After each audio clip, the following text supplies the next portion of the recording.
Hello, hello, hello, and welcome back to some good old programming. Everyone's had a good day so far. I hope everyone's having a good one.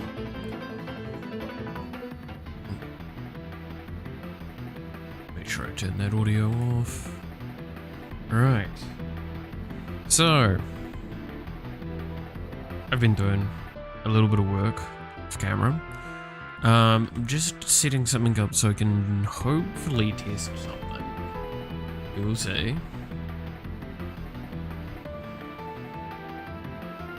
Because there's something that's been bothering me for a little while, and it's because I've not had the ability to look at some specific values that, I'll be honest, I should have been able to look at since...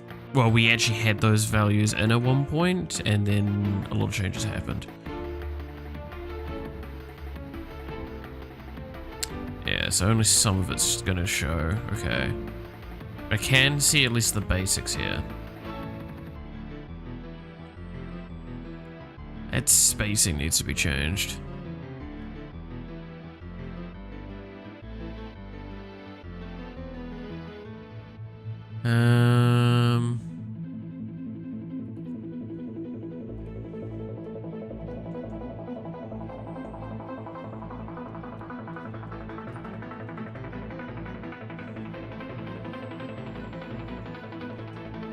Sorry, just writing some notes as we go, because like I'm just getting the last few things.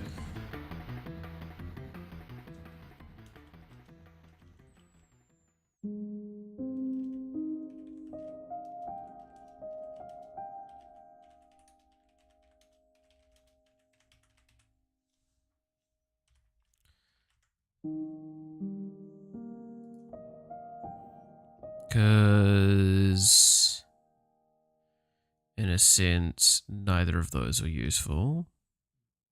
So I'm just going to get rid of that. But that means I'm also going to probably have to get rid of that. It's fine.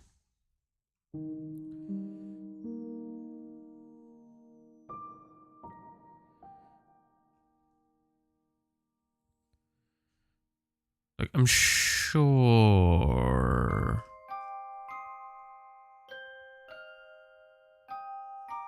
there's probably a way for me to do it manually in here, but...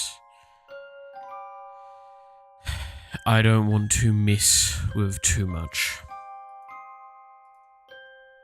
inside UI, because it can potentially lead to conflicts when I push this. Which reminds me, I should probably actually just push this update real quick before I go too much further. So what we're going to be looking at is just some minor tweaks, weapon cleanup, general stuff like that.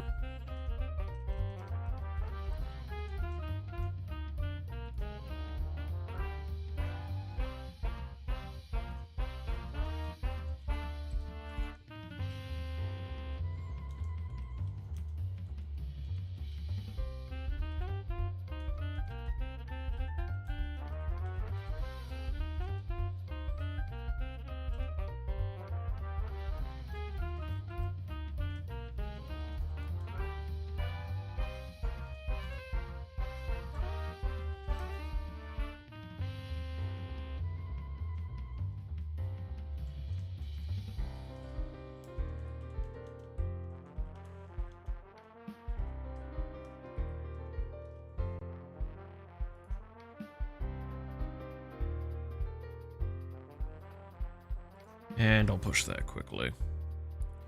I feel bad that I feel like I'm just kind of constantly doing this sort of stuff recently, but I'm now getting to a point where outside, like, I'm actually pretty done with my cleanup.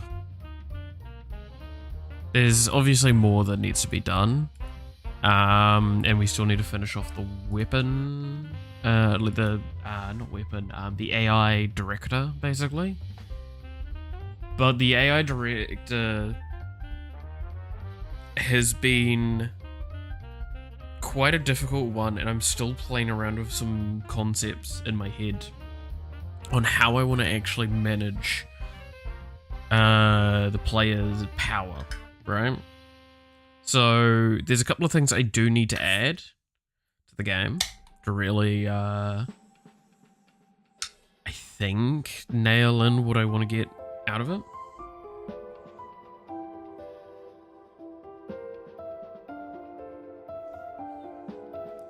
As you can tell, I'm taking real dev energy with actually having coffee this morning.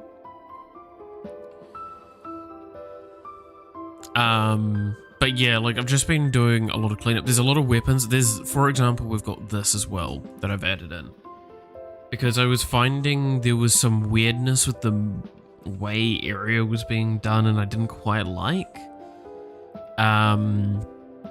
So I've done this for now. I'm not sure I'm going to keep this, but this is going to be just a little thing. I might play around with some of this again in the future.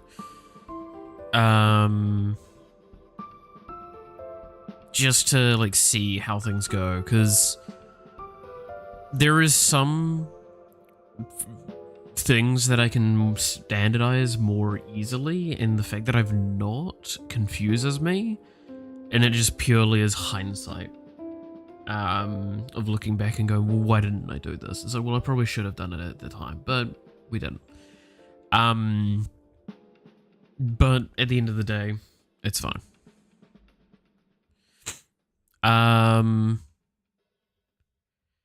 So I'm gonna try and play around with some of that. We'll see. We'll see how it goes. But I do know that there are some weapons that are just straight up not working correctly. Which I do need to fix that, because I'm kind of at a point where there's not much more I can do. And I'm just basically delaying for UI art and stuff, which I might do some of that today as well.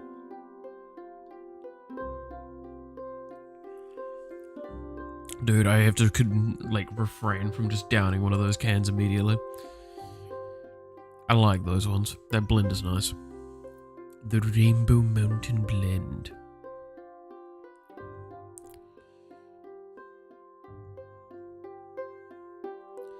So, what are the weapons I know that aren't functioning correctly? There is one of them. I'll get my brain there eventually. I also apologize in advance. Straight up, I had horrendous night's sleep last night. So, hence why the coffee is going to probably be important today.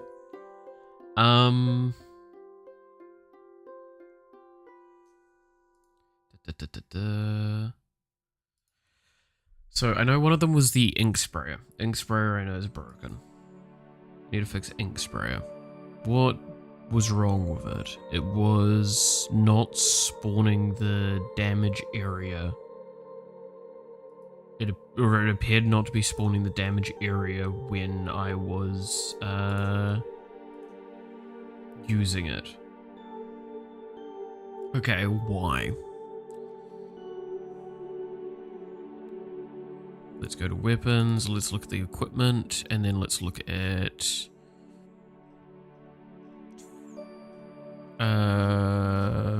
also, I know idle songs not working, but that's not been working so many different ways in the past, so. Also, I'm thinking of doing a rework to this weapon.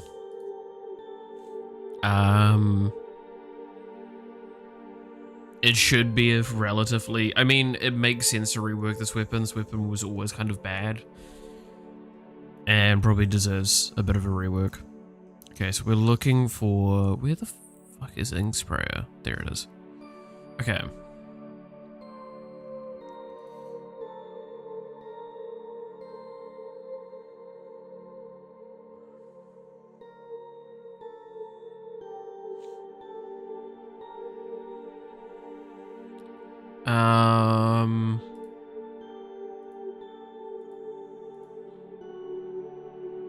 Function on cleanup, that's fine. So this is the step.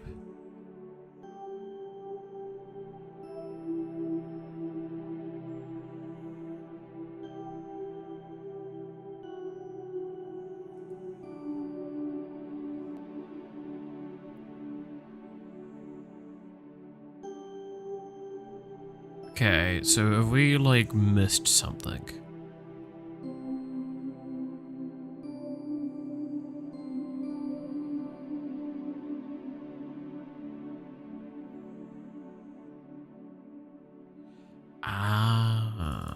No, that shouldn't be the issue. Okay, let's remind ourselves something quickly. So this is weapon 16. So let's just go to, let's say Caisson, because you're probably just the most neutral character I've got to work with on this. And see what happens if we run with Caisson.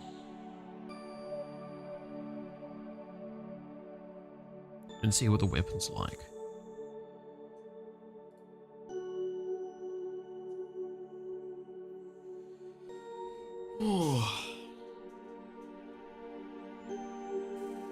Oh, I finally have heard fucking info back about my goddamn order that's taken since last month. It's really irritating.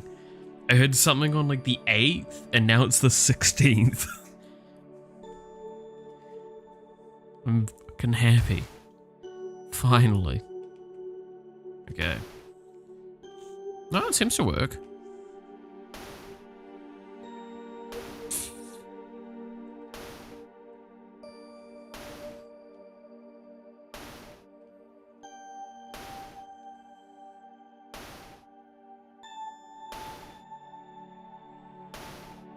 Always lands in that same spot. I gotta do something about that.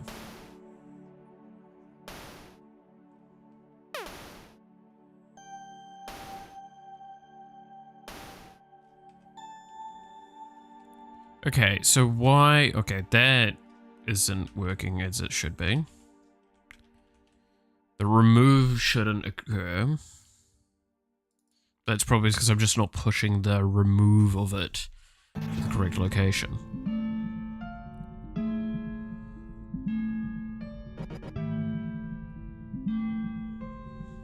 Damn, that grass looking grassy as fuck. Yeah, I've done some really...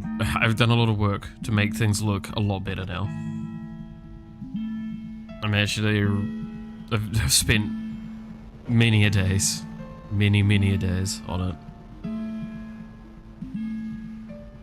Okay, so this is what I need. So... I mean, I have another thing I could show off in a little bit, which is kind of fun.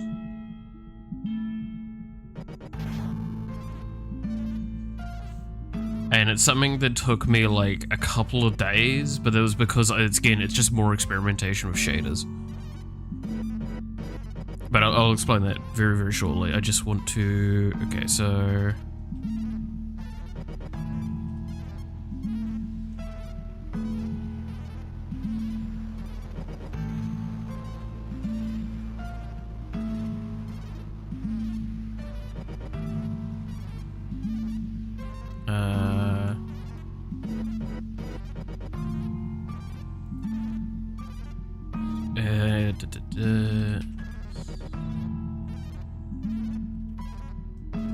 But you know, if you just give me a moment, I will show off a really fun little thing that I've added.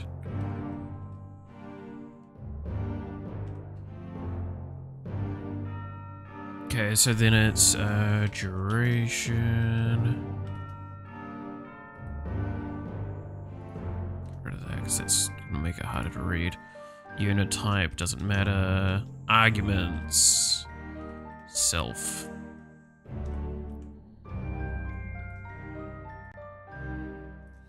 There we go.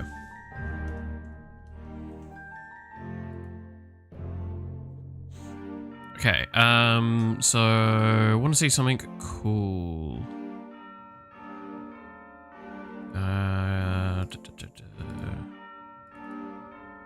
If I go into here and then go into the drawer event and toggle that off. Most more games had environmental hazards, like small patch of fake ground with a slightly different color palette that stun you or something. I know what you mean though, yeah. Like more... Vampire Survivors 99% more about enemies as hazards. Yes, I will agree with you on that. Like that's the difficulty that you have, is that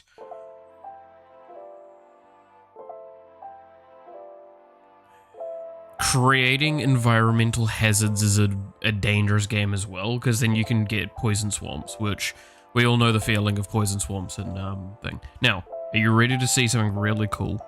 This is something that, again, took me a fair bit of work to get going. But look at that.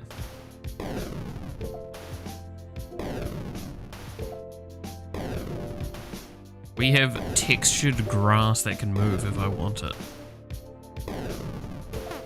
And the player and the enemies actually move through the grass. Like, correctly, so that it's above and below them at the right points.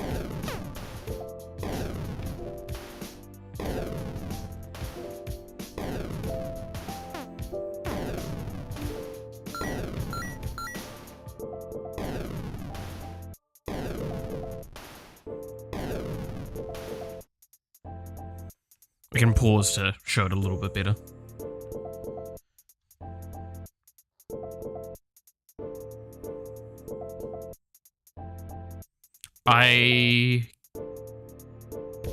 There's way too much grass. Yeah, there's a reason why it's toggled off now.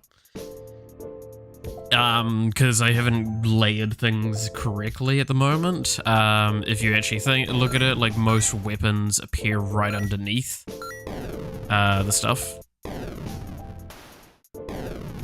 Which is definitely an issue.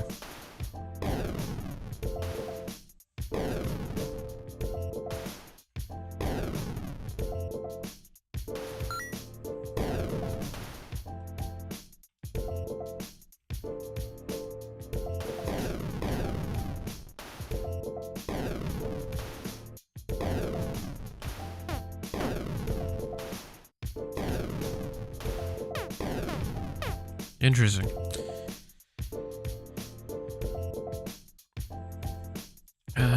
What's that? Alright. That's why, for now, we have this toggled off. In the genre, it would be so good if you had dodging pitfalls that stun your attack. Yeah, like, there's definitely a space for that, and I think that could actually be not for a base map, but for like further maps I would do in the future. I'd definitely actually be considering stuff like that, quite a bit. But I will admit that, yeah, for the basic plains area that we've got for that, I probably wouldn't much. But I do think that it is a good idea, and there is a space for that, and it wouldn't be absurdly difficult to do. Being very hesitant on that statement, because there's definitely some difficulty that it could arise, but interesting. Testing of Twitch works, fair enough. Nope, it's just as laggy. Oh, that's always awful.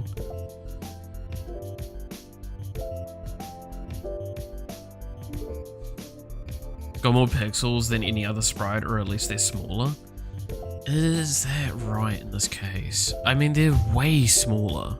Because I think each grass image is like... It's 32 by 32, and it's actually kept at that size. My only quality options are 1080p. Okay, that's kind of weird.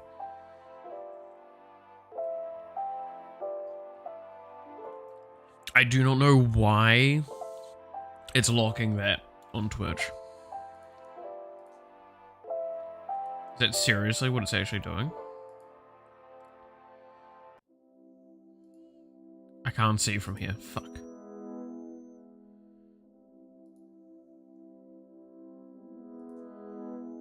If I go to home, can I see? Can't see from Stream Manager. Do I have to go to account? Channel. Go to channel.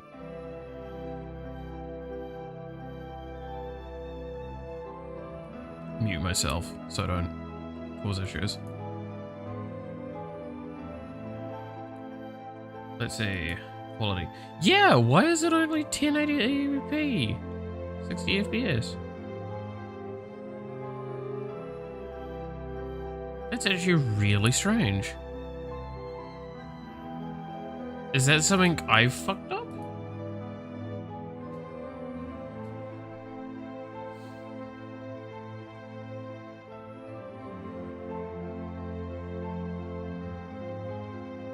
Edit stream info. Is there something in here for it?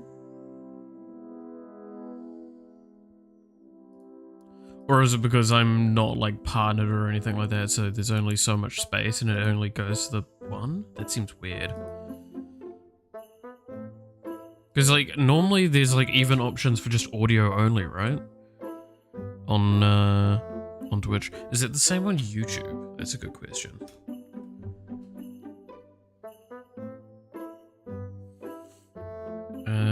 Advanced. No, it's got all the way to normal for that. I'm just on 720 on here. That's because it's phone, and obviously the difference between 720 and 1080 on phone is absolutely abysmally different, and nothing. Oh, it's slightly crisper. And it's 360p there. Interesting. That is very strange that it's kind of like locked in on Twitch. But yes, so there's a reason why we're not drawing the grass for now though, is that the grass is just not fully ready, but I have put a lot of work into getting a shader system working that's based off someone else's, but I didn't agree with certain things and edited a lot of things that they suggested not to edit, because that's how it goes. Because like here it's like, do not tweak this. I've tweaked this a lot, so I'm gonna get rid of that. Because for example, I have this, which is completely not in there, and then there's certain values in here that I didn't agree with. But that's because I actually know what I'm doing when it comes to shaders, because I have actually made shaders now, and that's something that like in C++, which ironically gives me a good bit of experience when it came to this. So again, not taking full credit for this. There's one of the many awesome people that produces game maker content had that. I'm pretty sure if you Google basically like grass game maker, you'll probably find the same tutorial I found. And then I built it off that. But like there's where is it? Like an actual shader stuff in here that's coded. That again, kind of. So that's the vertex. That would be the yeah. So I know what I'm kind of doing with that. Kind of know. Very dangerous though, because when you start mucking with shaders, you get. I posted an image on Twitter the other day. About it. Give me a moment.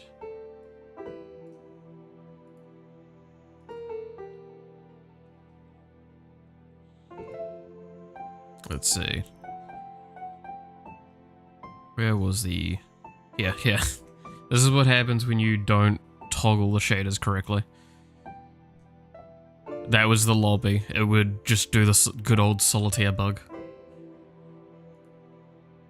So, be smart. Don't be dumb.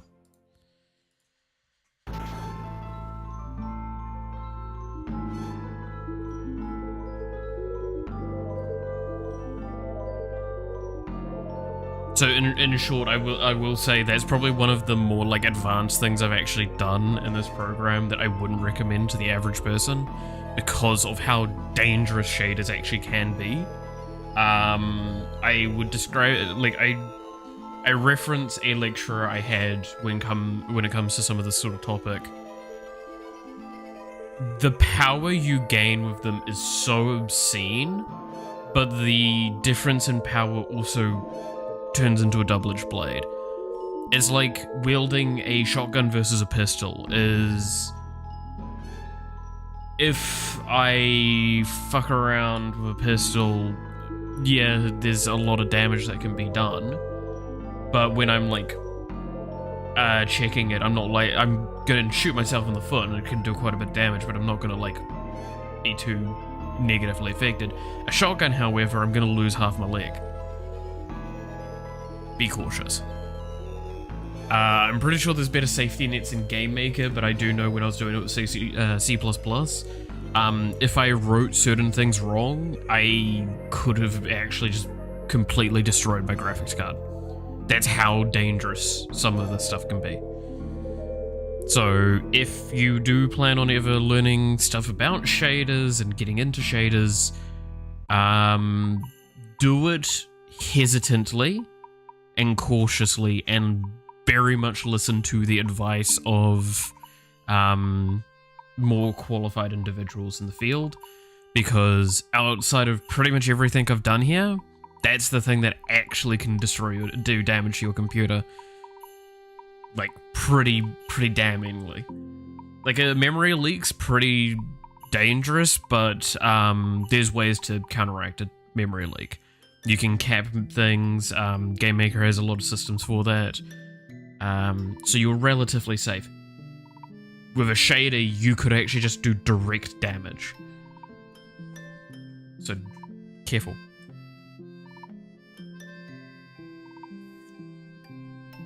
And I'm out of coffee now, which makes me sad. That's the problem with these cans, man. Like, I like these ones a lot, but I'm a very big person, and these cans are fucking tiny. Like, look at that, it's next to my face.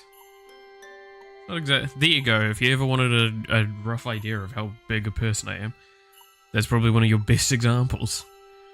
Just go get one of these fucking cans and then go like, how big am I versus it? My hand is like, somewhat able to get, I don't know. I know what I'm talking about. I'm getting distracted. Again, this is where I kind of put that whole, I have been up since like 2 AM. I got up at 5 because I was like, fuck it, I need to get up at this point. And I've just been like programming since. So I've been programming for an extra like 3 hours prior to the stream. Trying to get like a lot of issues cleaned up. Because fun fact, I forgot to add this little one here before. So what, you want to see what happens if I remove this one?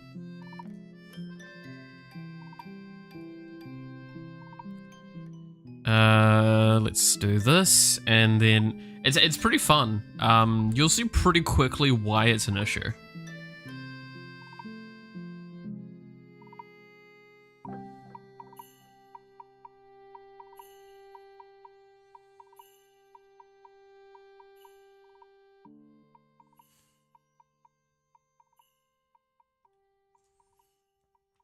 So let's switch to Iron Mouse, because that's going to be one of the best examples to use. Because her weapon is very visual with its area. Okay. What's one that's not quick start? Oh, all of them are quick start, okay.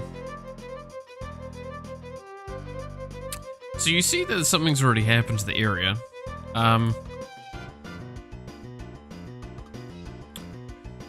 Yeah, so when you... And there's the game dying. Cool. Told you it's got safety nets when you start hitting a infinite looting thing.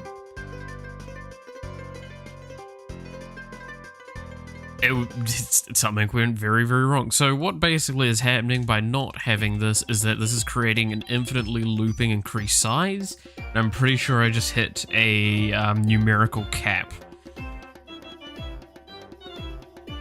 And by doing so caused Game Maker to crash.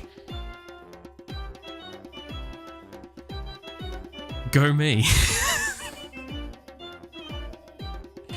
I really should actually introduce systems in to handle area better, or like values better, because I do want to actually potentially have ultra big numbers in the game. Don't know though, right?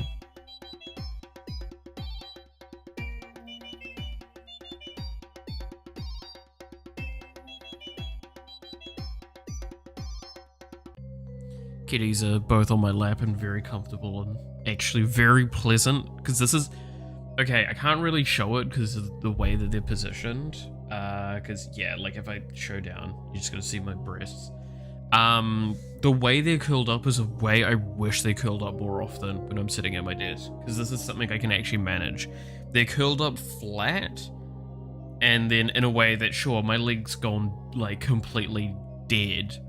Well, it's not that bad, but it deadens my leg out, but it means that I can actually just sit with them comfortably like this and not them like trying to do the fucking Jenga shit where they're sitting on, or like trying to sit on top of the other one. It's so much more pleasant when they're like this and they're actually asleep. That looks like the neighbor's got a fire going.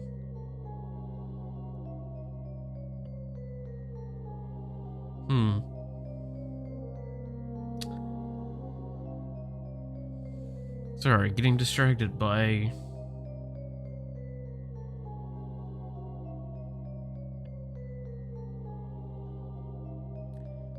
Okay. Yep.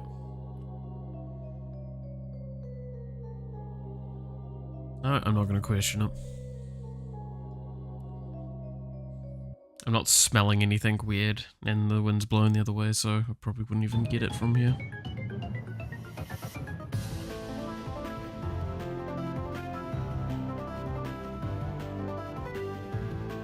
That is a lot of smoke, though, coming out of an RV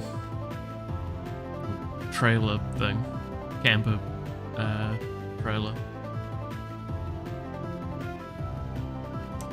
Guess I must live near Walter White.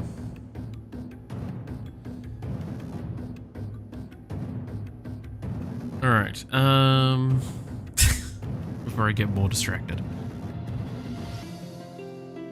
Okay.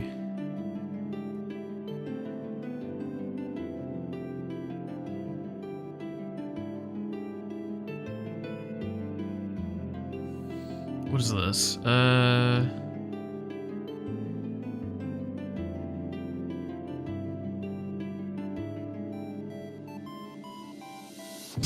God damn it. Oh, I really need to actually, like, go play some more of that.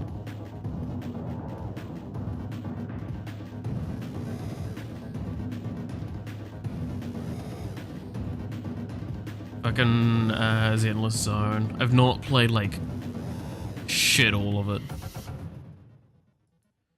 since, its release, and I will openly admit that, like, I want to play more of it, I just keep not having the time, and then when I finally have the time, realizing I still need to finish the update that takes, like, hours, and it's like... It's a never-ending, like, problem with those sorts of games. Okay, so... Now, I'm gonna go back and try and play around with this fucking weapon, because I was seeing inconsistency with the ink sprayer. I don't know if anyone else was seeing that, but, like, sometimes it wouldn't leave a thing on the ground. And I want to know why.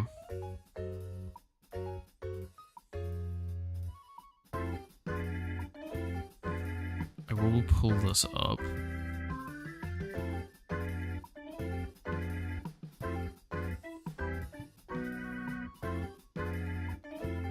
Ah. That's actually a point. Let me just get rid of these.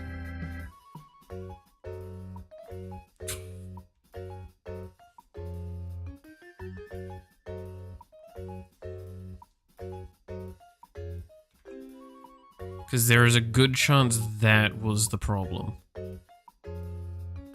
Because we technically don't do that anymore. Like, we don't do that here.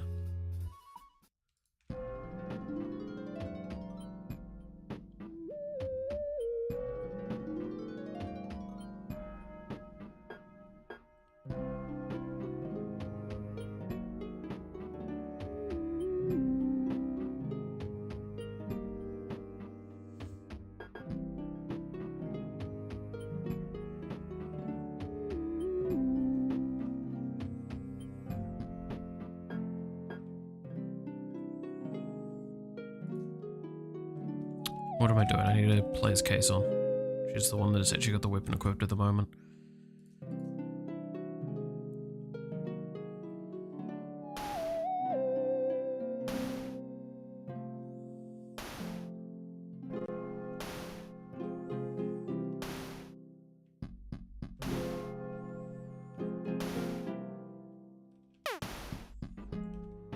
Yeah, so sometimes it just seems like it doesn't spawn.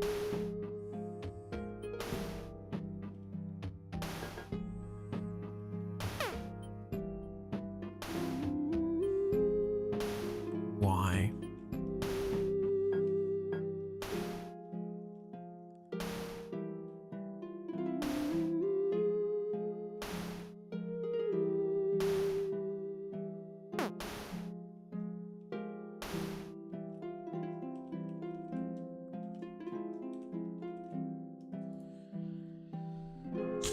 Why would it complete the action but not get the spawn for this?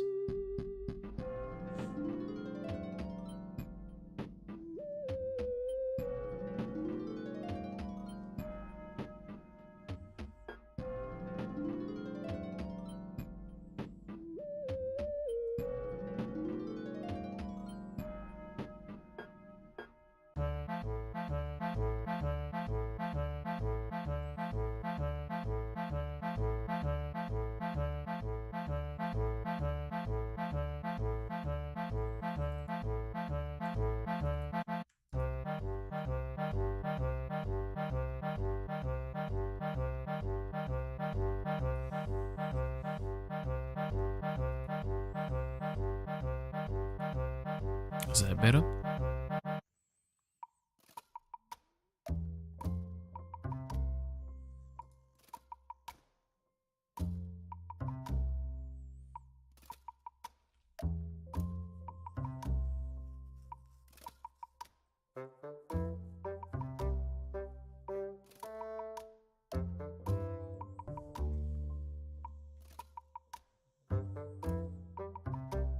Like, I don't understand why it's disappearing immediately sometimes, or not spawning.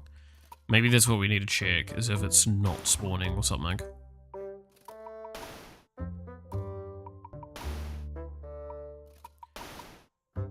Is it not liking when it's goes below the player?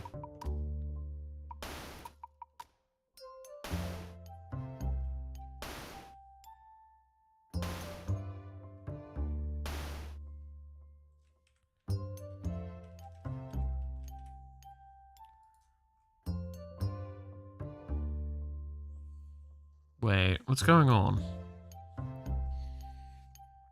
Now I feel like I need to do some other stuff. Blah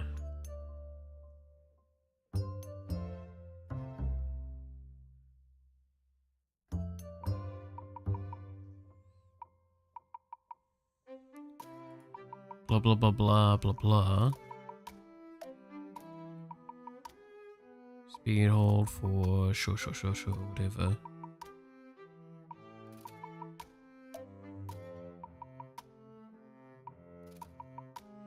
Yeah, okay, whatever.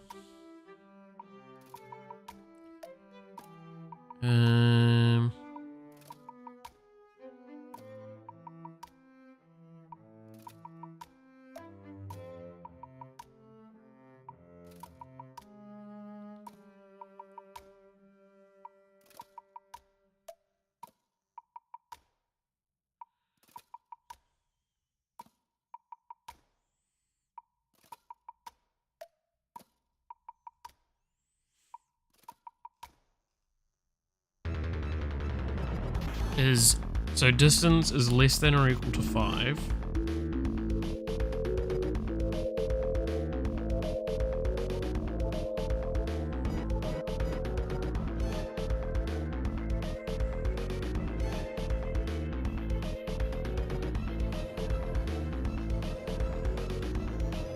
So the shadow should be at the target location.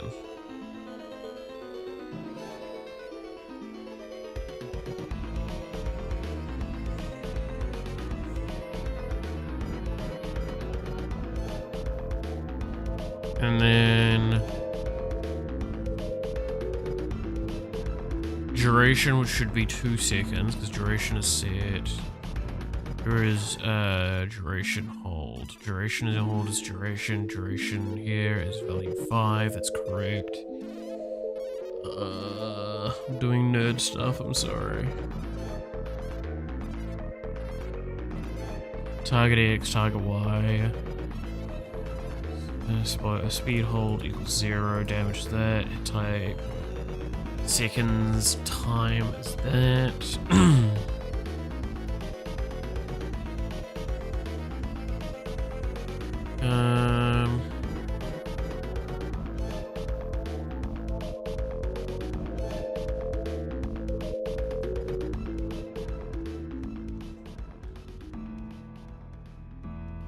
Yeah, that's correct.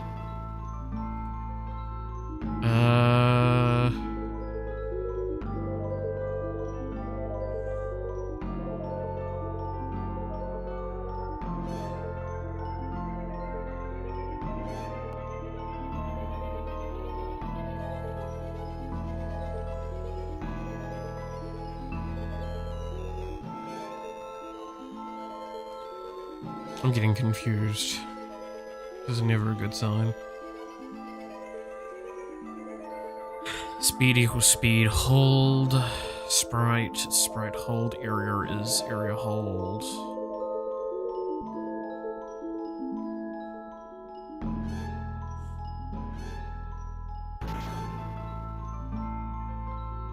Okay.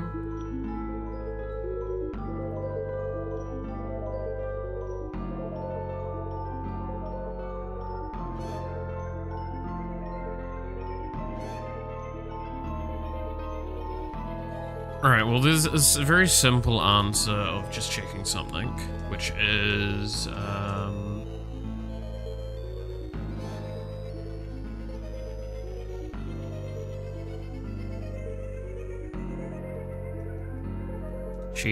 let's see.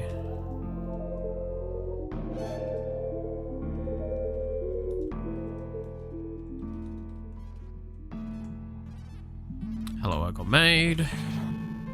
And then we look at the debug menu and see if it actually gets made or something, or it's not getting made. This way we can figure out if it exists or not. Or at least attempted to exist.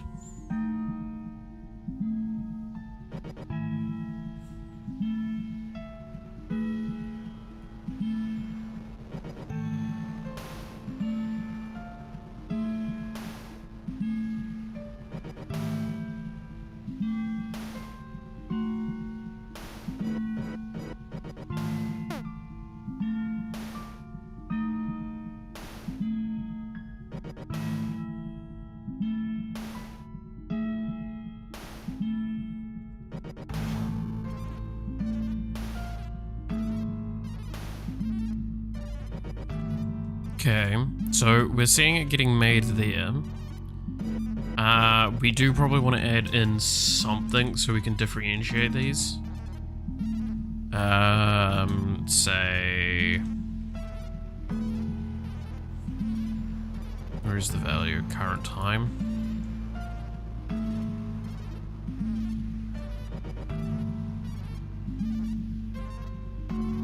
And then we just keep playing around with this and seeing where we sit with it all.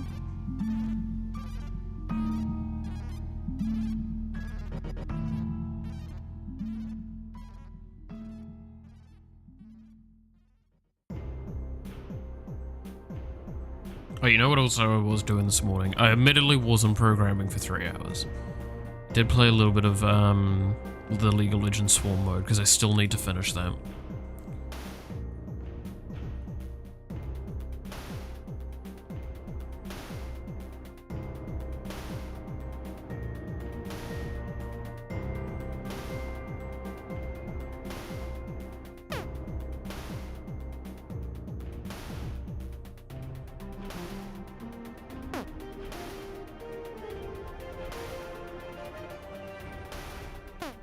Okay, so that seems fine there. Let's try it again.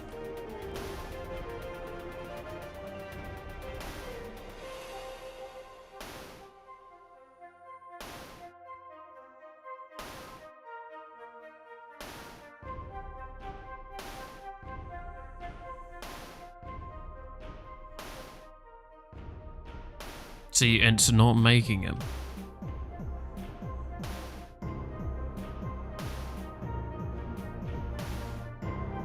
This object is somehow getting deleted before it reaches the ground. What could be deleting it?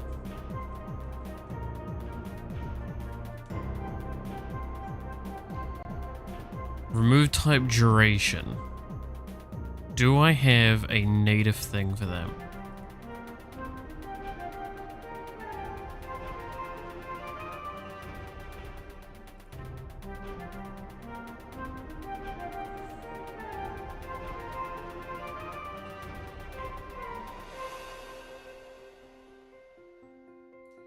Remove type duration, blah blah blah. Okay, step.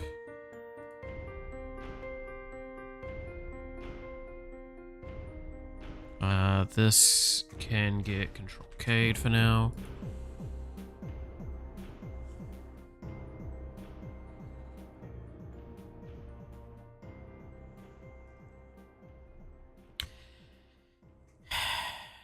Okay. I think maybe that's what's happening. So what I need to do then, oh sorry, shiver, is this needs to not be base remove type duration. Put that as none, but then have here remove type equals remove type duration. Oops.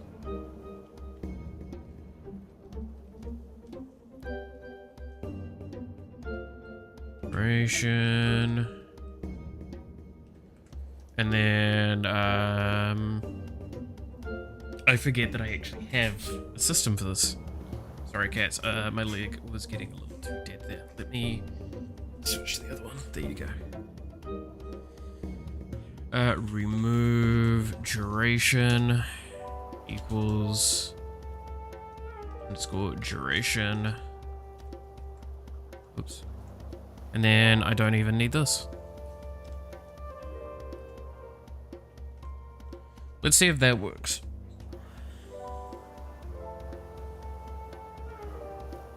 So what might have been happening is that for some reason, yeah, that's why if it was slightly below the player as the target location, it wouldn't survive because it wouldn't last long enough to get to the location.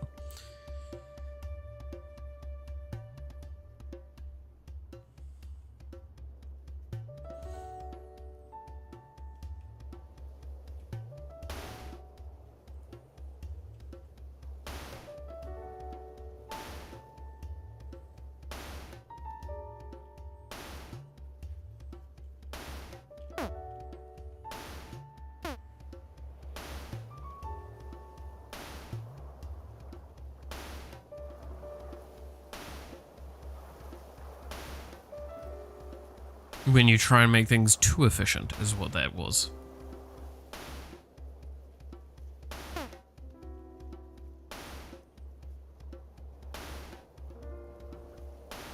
Yeah. No, it's fairly consistent now, which makes me think we hit the nail on the head with that one.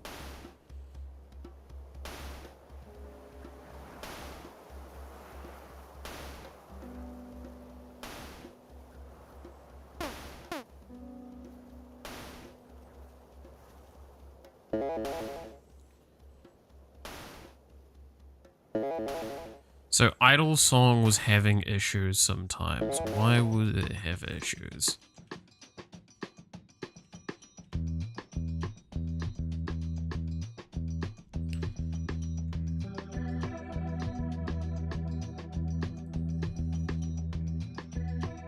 Hanabi also needs to be finished working, I believe, right? Oh no, it seems to have the system that I wanted in. Yeah, okay, never mind. So Idle Song is actually further up, right?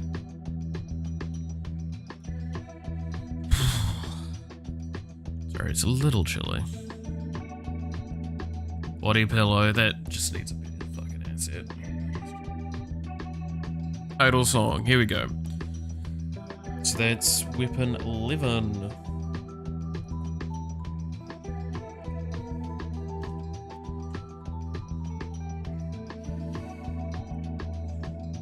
Ooh. Oh, you want to hear something that I kind of want to bitch about a little bit? While I'm thinking on this. So, we ran out of gas last weekend. Just because I didn't know, because I had my shower on Friday and I'd only done like dishes washing, so I didn't know actually that we were low, and that's on me. And we only found out like on the Sunday night or Sunday afternoon. And it turns out that the company that we're with, I'm going to explain this, and I just kind of want someone to like explain to me why this is the case, because it's kind of incredible to me. So they said it's like, oh well, if you order it before like 1:30, you get the bottle tomorrow. It's like, well, we didn't get that. Then we found out yesterday, basically, via an alert, that because we'd only ordered one bottle, we wouldn't get it till next Monday. We were expecting it yesterday. So, okay, I'm not exactly happy about waiting a fucking week for a goddamn shower, but okay, why? And apparently, okay, this is something I can't understand personally. Apparently, there is a shortage, so they can't deliver single bottles, but they could deliver double bottles on the Thursday and Friday.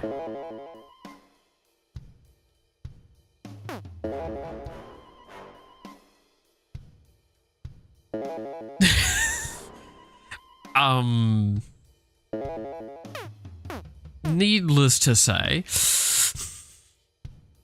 with as much impressedness as you think, so that's, yeah, not okay. And, so we ended up having to order 2 bottles, which is not exactly what we wanted to do. And hopefully we'll have that later today, and then that means it has only been a full week since I had my last fucking shower and like any use of hot water, which is just not pleasant. Not pleasant in the slightest. I was very, very unimpressed with that situation. Now again, I accept fault in the sense that, like, well, how was there's stuff like that, but the fact that like there's no message about the shortage as well. I only found that out like by calling them apparently, so I think that sort of thing would be on your website. Okay, I wasn't seeing the bug there, but I've seen the bug before. Now I wonder if it's because, so, be this. It was because of area size being weird.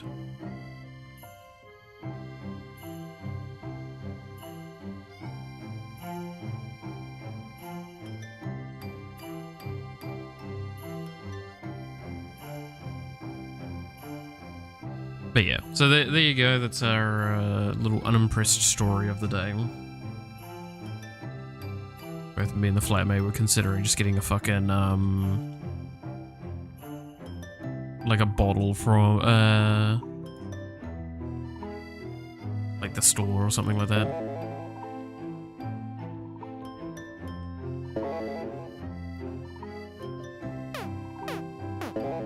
I don't have the right thing on. Why have I got... wait, forgotten poem? Oh, fuck, it's 1. That's right. Programming numbers. 0, 1, not 1, 2. God damn it.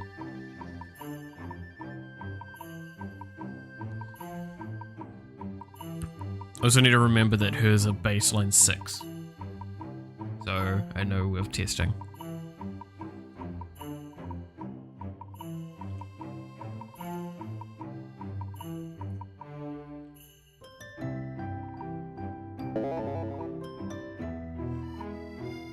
Oh, that seems to be fine. Why was that breaking the other day?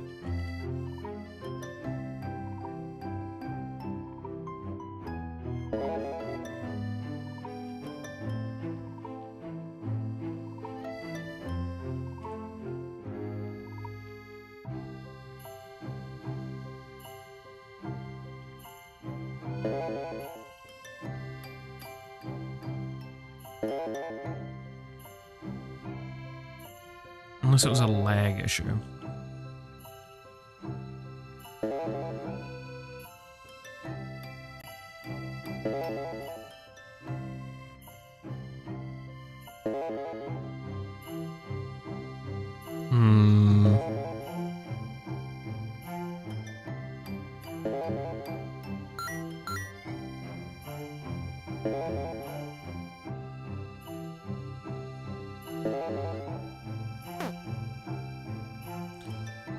I'm not seeing the bug that I saw the other day, but I know there's a bug.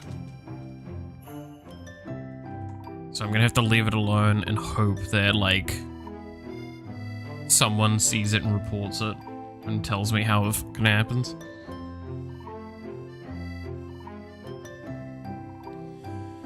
Okay, I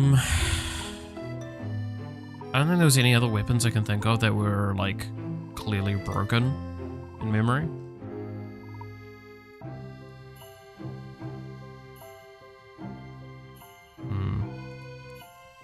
There's some weapons I want to rework and redo up, but I'm hesitant to do some of them right now. One of the ones I'm going to do is the anonymous feather change. Still deciding quite how I want to handle that, because anonymous feather's going to be changed, so the little feathers it leaves behind are just going to be pickups, and they don't really do anything in particular. Is the idea. Actually, no, that's a question. Should I make the anonymous feather pickups do something? One of the considerations I had was reduce the cooldown of the feather, of the anonymous feather itself. So it means that, like, early on, you kind of want to chase the feathers, like, and pick them up. So you do feel a little bit, like you have a bit more of a spam going on, but it's still kind of difficult. And then later on, they'll just inherently fly to you. Yeah, we could do that. Because then all I need to do is pass through the index of the weapon. And then a function for what they would do on pickup.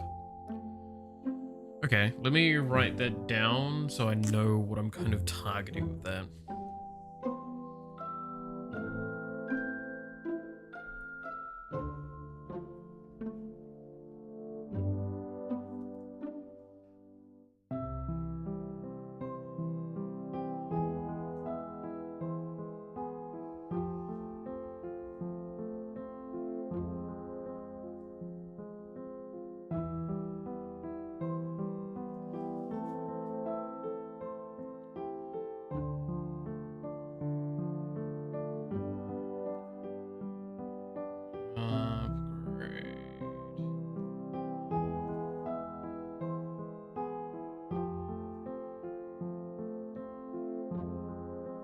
There we go.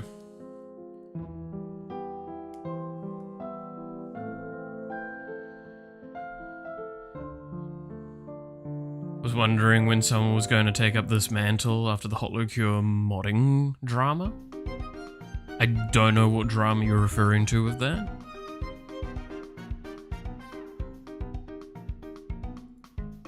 And I mean, in a sense, I've been working on this project since before holocure. I'm just, well, holocure properly came out, so... While it is an inspiration, it's actually not as big an inspiration as Vampire Survivors and Soulstone Survivors are, so take that as you will.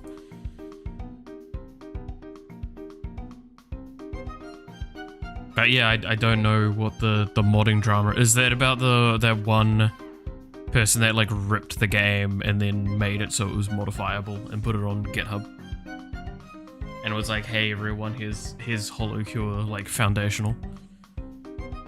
Because that I still don't agree with, because that wasn't in a sense, I'm building this game from the ground up. That's the one? Okay, so that is that. Yeah, because I'm building this from the ground up. That person just ripped the game. And because of that, I have completely different functionality and design philosophies. I mean, one of the biggest things that's different, and I know this off the top of my head, is holocure is a time-based game. Mine is a boss rush game. And that's not from me wanting to just make something because it's different, that's because that was my intention. I really loved Soulstone Survivors, and I think that's a really great way of doing the genre justice.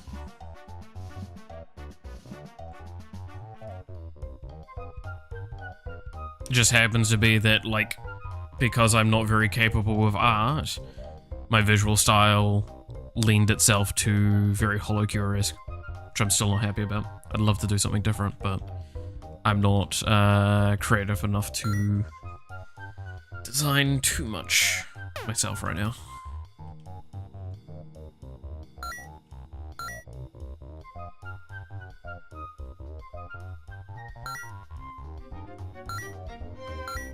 But yeah, no, I mean, I love holocure as a game. I will stand by it as one of the inspirations behind this. And once we get, like, actually done with this would be nice. The Steam release. The eventual Steam release. In the long distant future at this rate. Okay, I'm going to add in better enemy scaling. I think that's what I should do right now. So, enemies need to do significantly more damage. Also, I'm considering putting this number up again, because if we base it off the stuff I've been researching from Swarm's game mode, let's have a little look-see. So I think Jinx is one of the lowest health values. That's 1,000. No, Yasuo I think was, right? Oh, he's still 1,000. Let's have a little look-see at all of their health values. I wish there was a list where I can look at it all. But it's all about the armor, I think, right? Yeah.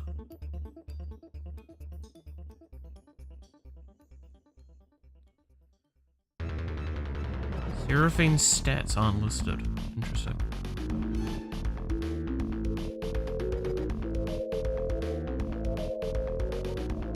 That's mildly annoying.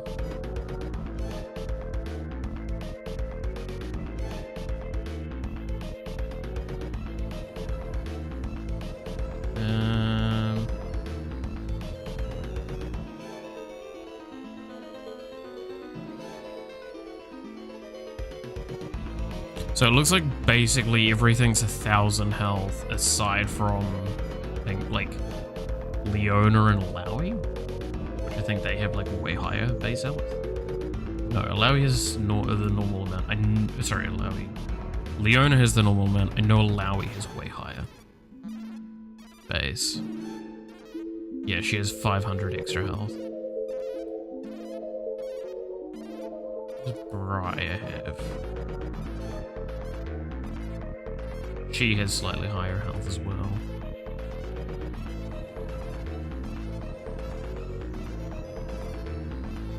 So 1,000 to 1,500 is the stats at the moment that I'm looking at there, but they've also got significantly more armor stuff. So let's play around with that here. So if we say, what do we want as the balancing point? I probably want to go sub 1,000 pretty easily with it. So 900 to say 150. Yeah, we'll keep it at 1,500. So it's somewhere in between those 2 points based on the design of the character. So let's just give you 1,000. You are going to be our 900.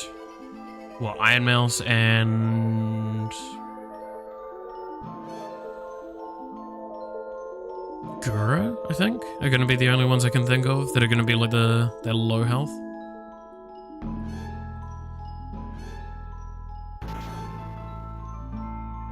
And try and keep it to 1,000, to hundreds values on base. Yeah, that sounds right.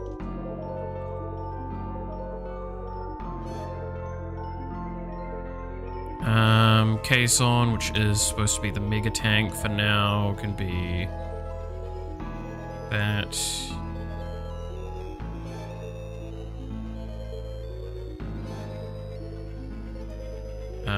Booby is supposed to be tankier than normal. And then Gura can again be one of the only 900s. Monarch, you can go to 1,000. Oops. And Shy Lily can be 10. Yeah. Okay, so if that's going to be the new health values, let's go to. It'll be an enemy. The enemy units, enemy unit list. Here we go. So we need to substantially increase these values. So we're looking for. Where is damage? That's health. This is. Yes, that's all health, armor, damage. Here we go. So, how do we want to do the values? It's currently 5. We did 5 around that, so. Is 50 adequate? Is just timesing it by 10 correct here? Let's have a look.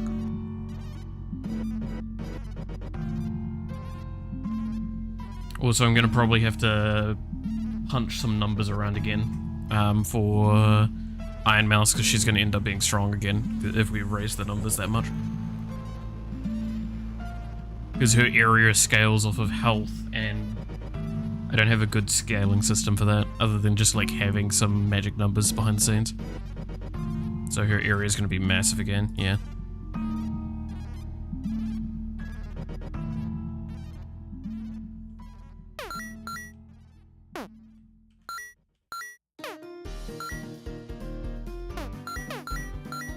I think for basic enemies, this seems correct.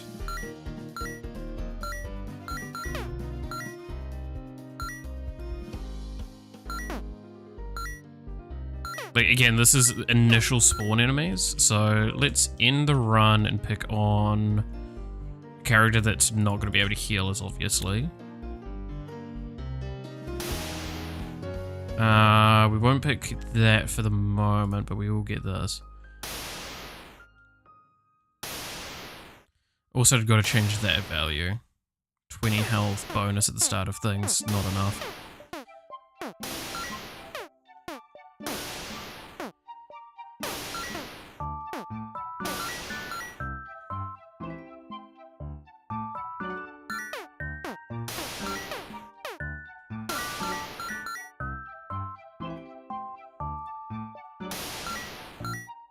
Yeah, see, like, just running through enemies aggressively during that time dumps at me. Now, right now, I'm getting their healing. That's, yeah, good old #1 host does healing. So you don't want to just freely be running through enemies.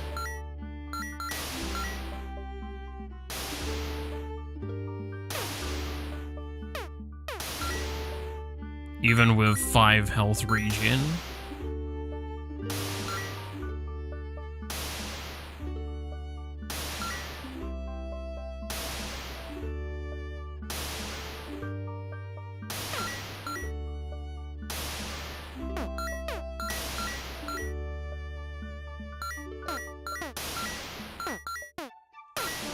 I like this amount more. This is actually a solid amount of damage. Because, like, that's the thing, is the player's gone up by a lot of health. So, if we do the kind of, like, shitty math in my head, player has gone up by roughly 30 times the base value, but the enemies have only gone up by 10 times the value. In terms of, damage. I think that's adequate. Right?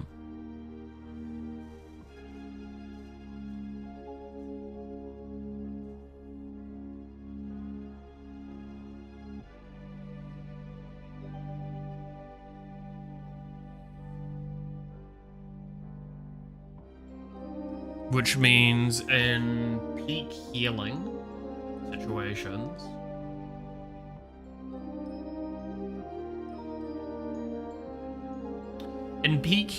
as long as we actually reintroduce enemy scaling again and like play around with that correctly, I'm pretty sure. Oh, this should actually be an adequate. Yeah, no, I think that should be an adequate amount of damage. Okay, I'm pretty happy with that. Cool.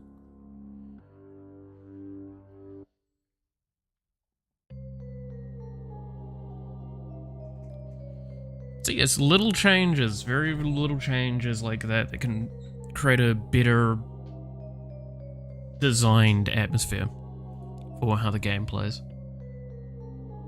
The fact that now enemies are way easier to kill is kind of nice. Or like, no, they're easiest to kill overall, but the enemy is also adequately strong. Now, what I need to hit in terms of scaling, so we need to go back to here, and I need to smack this number here a little bit. So I'm going to double this value. Because that's going to, again, what I'm smacking hard here is I'm trying to reduce the value that health has on the area modification from Speak of the Devil. Because if I leave it as is, that is a lot of extra value you just get for free, which is not okay. That's woefully too good for what it is.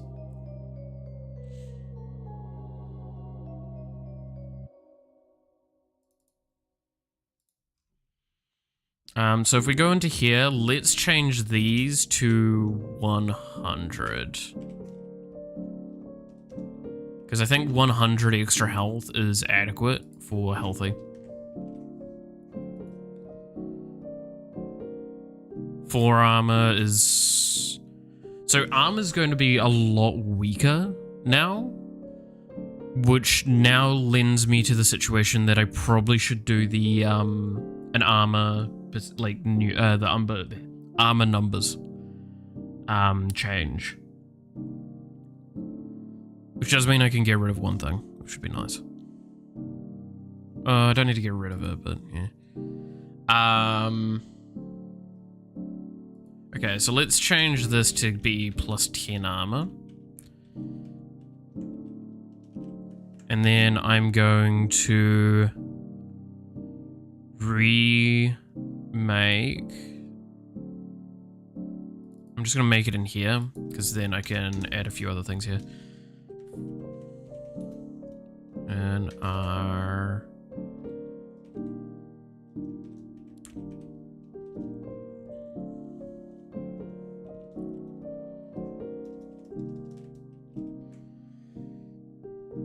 Okay, so armor calc needs to return a variable. Damage reduction.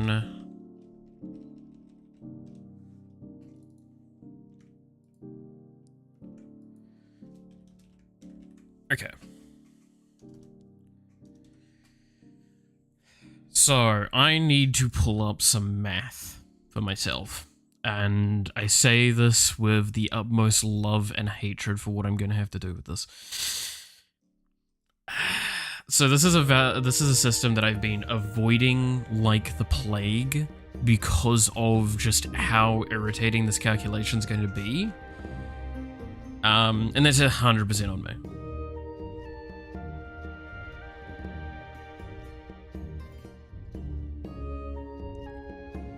Okay, so we're going to pull up a few different sources of armor calculators. Armor calculator Warframe, armor calculator League, Legends. Those are the two that we'll use for the moment.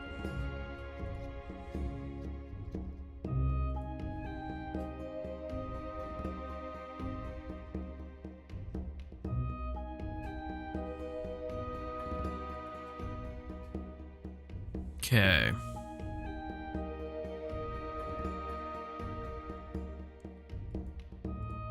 Because those are the ones that I tend to use the most when I'm interested in doing, like, damage reduction formula.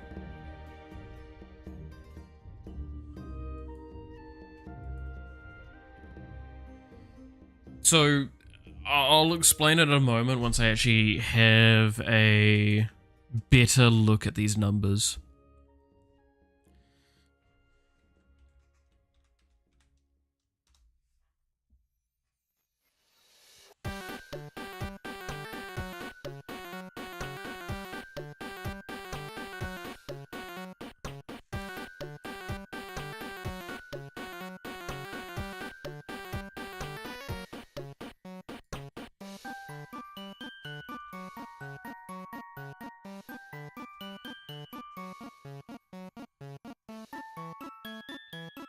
So,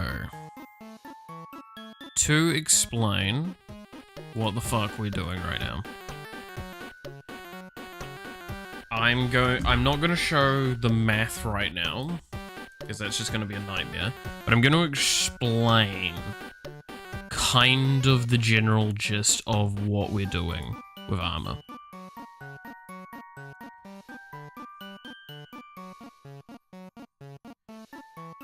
So, what we're going to have is a system that means, say,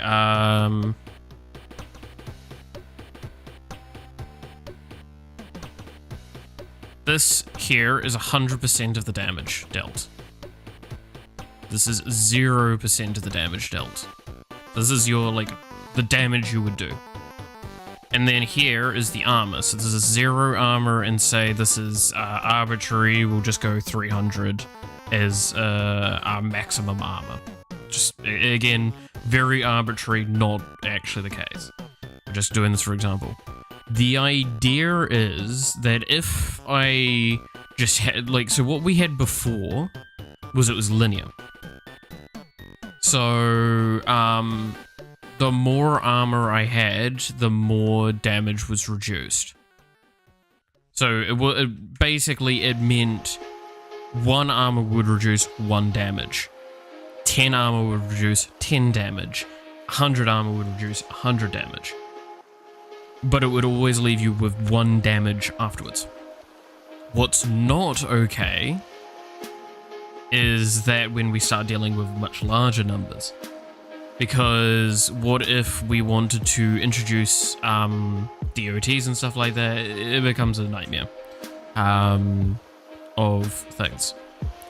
So what we're going to introduce is that relative to the damage, the armor we have is a percentage of the armor's effectiveness. Your first point of armor is going to be 100% effective, but it's only going to reduce like whatever, right? It's going to be one armor is 1%, but the next armor isn't going to be 2%. It's going to be slightly less, very slightly, which leads us to a curve that kind of lends itself to this. What this means is that as you progressively get more armor, you get diminishing returns on how much percentage reduction you get, but you are still getting more. I know that's probably not the clearest, but this is why I'm saying, like, I'm trying to avoid math, but let's just show Warframe. Warframe's a good example for kind of what I'm talking about. So with here, it's like a net armor value of 300 would reduce the incoming damage by 300 divided by 600 equals 50%. So only half the damage would be inflicted. At 600, you would receive 33% instead.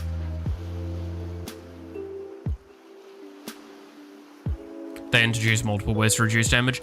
Yeah, but there's also other stuff to it. I won't dispute that. I will agree, though, the numbers have gotten very, very big now. The fact that they actually had to raise the damage cap a few times now. I think there's twice now that they've had to raise it. Because I remember hitting damage cap back in the day. But so it makes it more of an effective health increase that's a little bit more understandable. So now I'm going to try and decide how I want to have the value.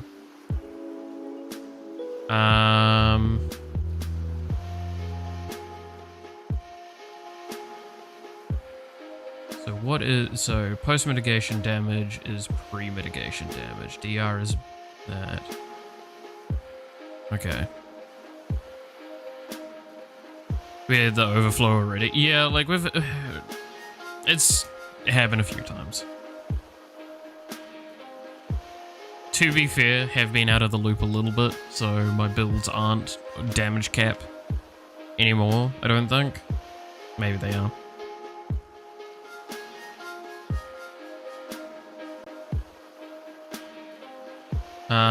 So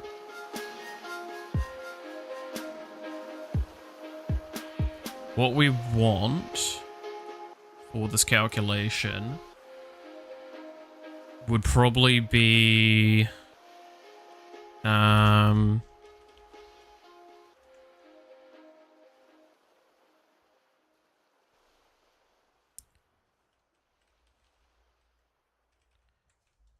okay, so this is going to be damage instead.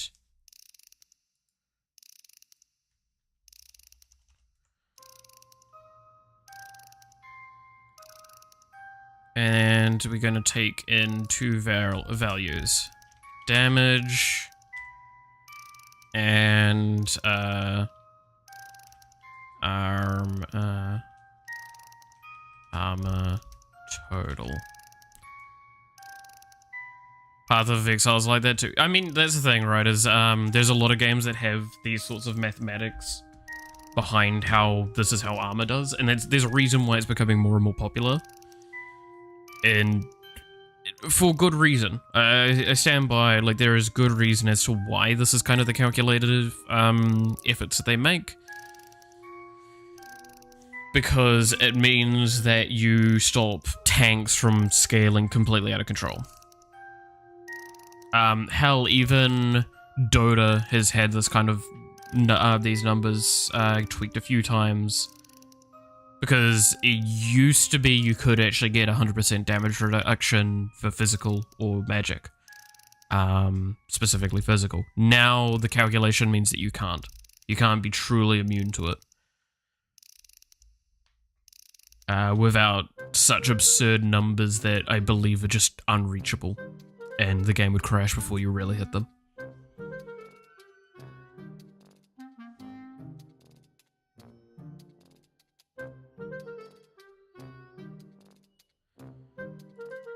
So, first of all, we gotta do...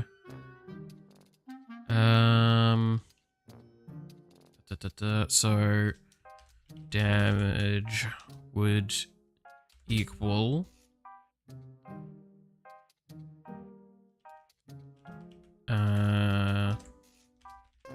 damage divided by 1 plus. So I want to make sure I've got safety nets here. Close that up. PO is one of the few games where truly immortal is possible, but out of reach for the vast majority of players. Yes, I actually really loved Path of Exile back in the day, and as a Kiwi developed game, I also have a immediate thing of like, yo, go them, go. I hope they keep doing well, because if they do well, then it gives better showing of Kiwis and what we're actually capable of, which I'm always happy for.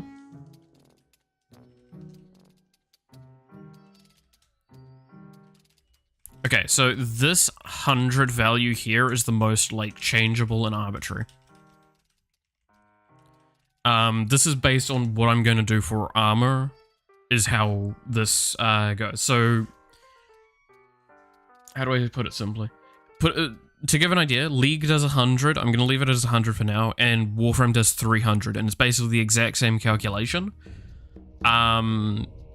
The rationale behind 300 means that your armor values start at a much higher value. That's where, like, I think Warframe armor is like 100, I think, baseline for most characters. Whereas in League, it's like 20. Which I would probably prefer to sit in that category. I kind of don't want to have armor too high up.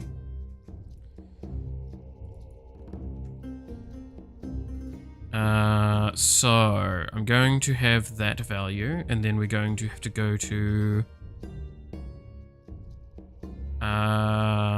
would it be under player scripts? Sort of.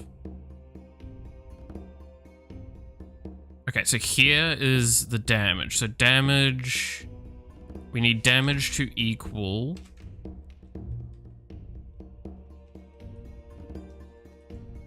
damage calculation, underscore damage and armor.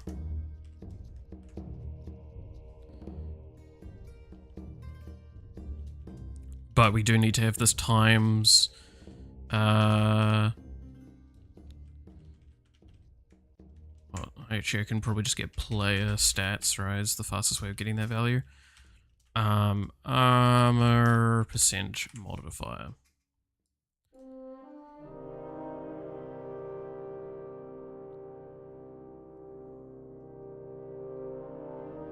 Okay, cool. And now I need to go to, I think it's under enemies is the damage dealing?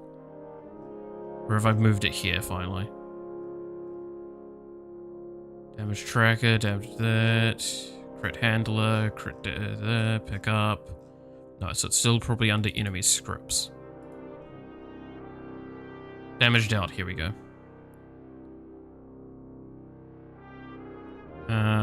So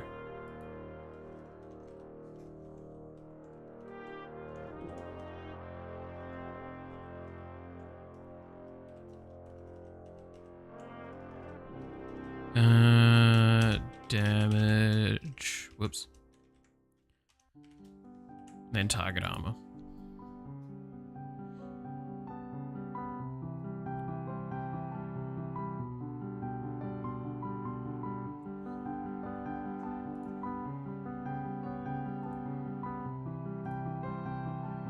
Whoops.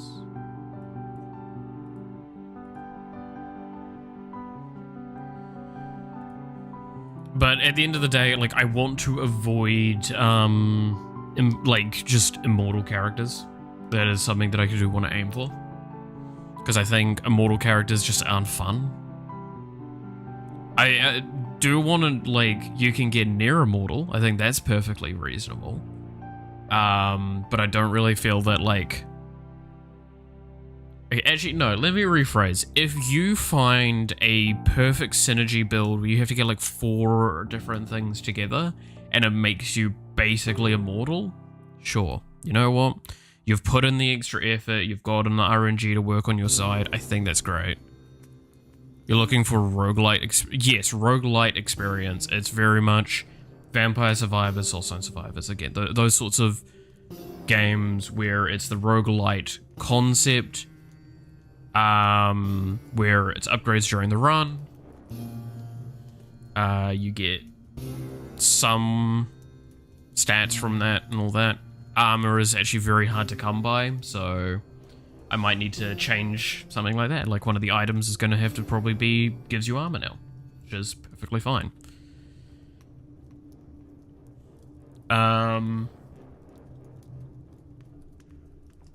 So now I need to think on how... So players are going to still have just base 0 armor, I think. Oh, I could probably give them like a base of 10. Because like, how much does 10 armor reduce?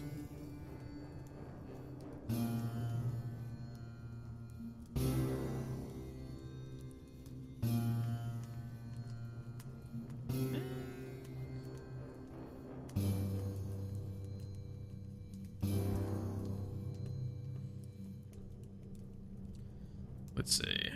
It's not that much. We can leave it alone for now. But I do need to hit a couple of items and passives to rebalance accordingly. Like, Caisson immediately is what comes to mind. Caisson needs to be given a swift push in strength. Because her gang grit's gonna be shite now.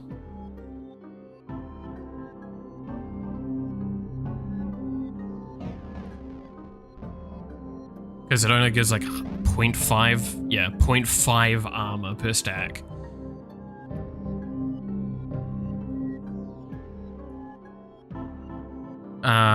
We can probably times that by 10, basically.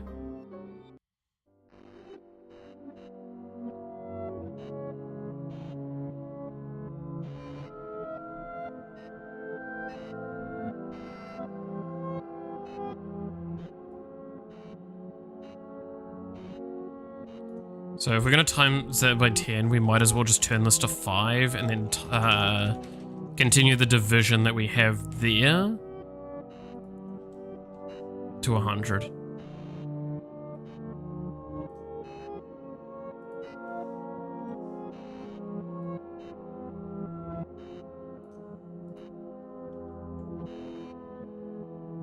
And it only has 10 stacks, so how much armor is that potentially? So baseline, that's 50 armor?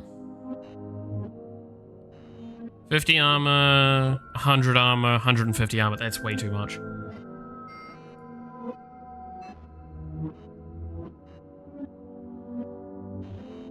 Do we change this to 3? And then keep as is, so it'll be 3% damage up and then 3 armor per stack. Think seems fine. So let's see if we have too much in the way of issues with playing Caisson right now. This should make her substantially stronger right now. Getting 90 armor, potentially, but you do have to be constantly taking damage for that. Kind of rough, and especially knowing that Satanic Resilience is no longer in the game. It's just a item. Hits her hard. It's difficult to balance the power fantasy and the roguelite expectation to be defeated. Yes. There is a fine line in trying to get things correct with that.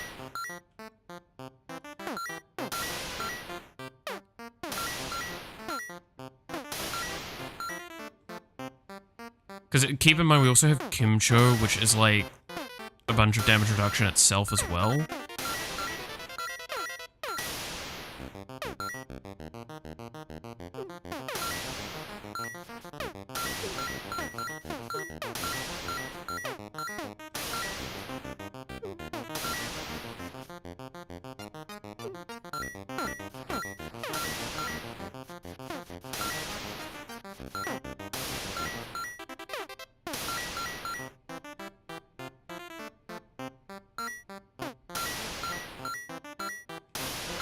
I'm liking those values, actually.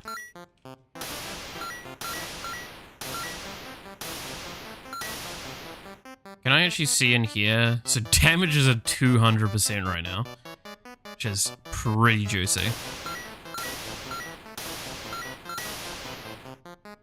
Get #1 hostess and then just become immortal. There we go.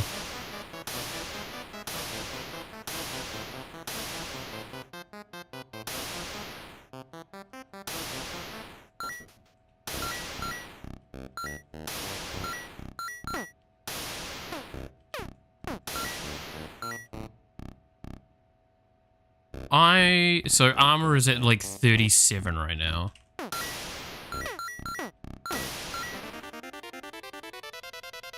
$64.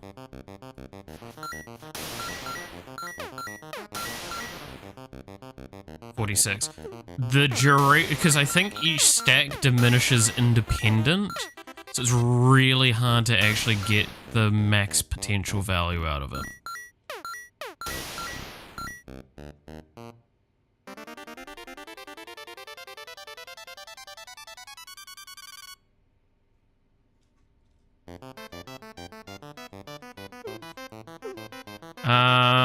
So with that being the case, do I think I need to change it? No, I think that's actually fine.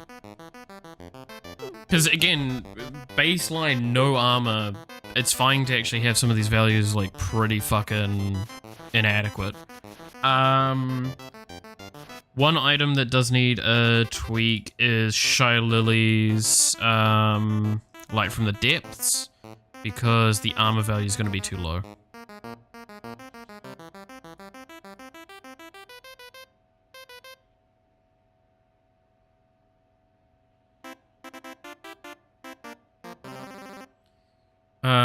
So let's actually play as Shy Lily and see how much armor we can get if we max it out. So it needs to be greater than level 3. So level 4 and 5 of it.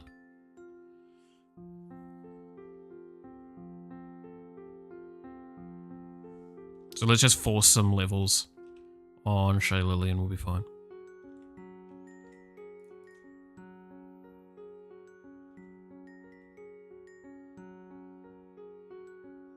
None of those actually work. So we're looking for Light of the Depth.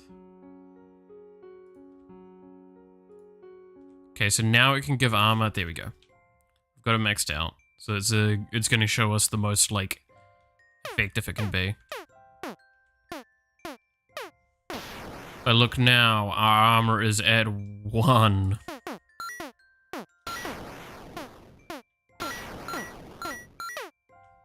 If I look now, our armor is still at 1. Okay. For a maxed out upgrade, these values are not good. So we've got way too low armor and way too low of damage increase as well. Like, way too low. I honestly... Let's see what happens if I do this.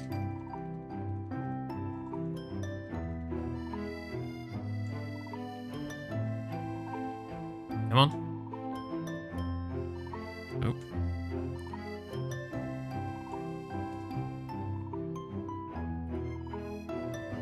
Like, this is gonna potentially be too much.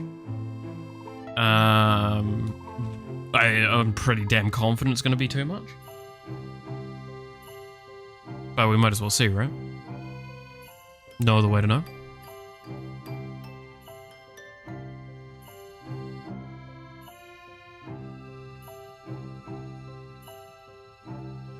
Also, there's some stats there that I need to, some calls that I need to make that are changing there. Okay, so again, we're looking for specifically her Light from the Depths upgrades.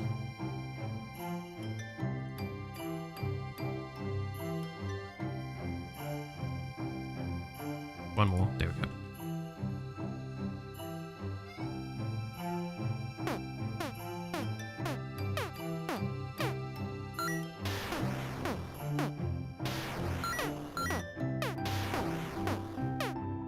So what are our values here? Damage is way too high, armor is still dog shit.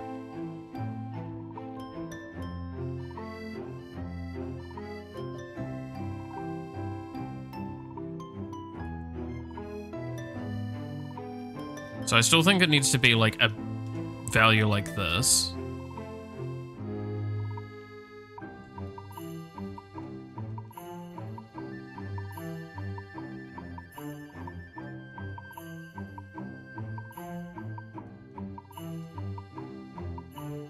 But I think we change this to...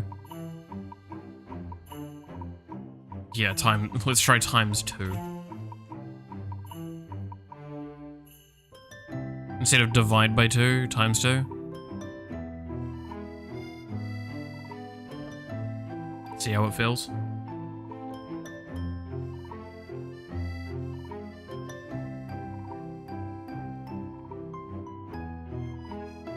Is my self-damage thing still in? My self-damage debug? I might need to check that.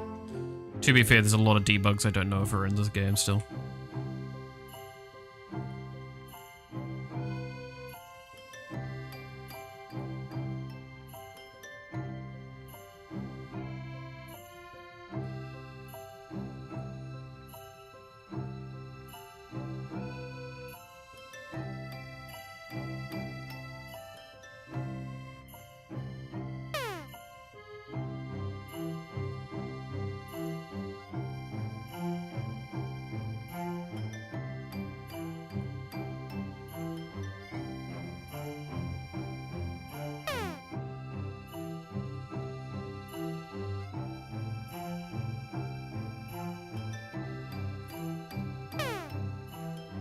Dude, this is why I need to have some better debug stuff in.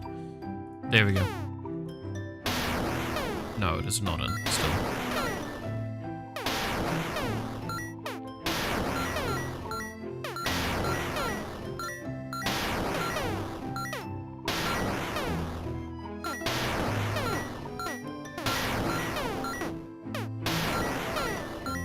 Okay, so let's have a little look. Damage is at... okay, I need to basically, like, increase that by 20. Almost. 20, and this could... do I think that that's too much damage? I do think that's probably too much damage still. So... we pull this back down to... 0.1.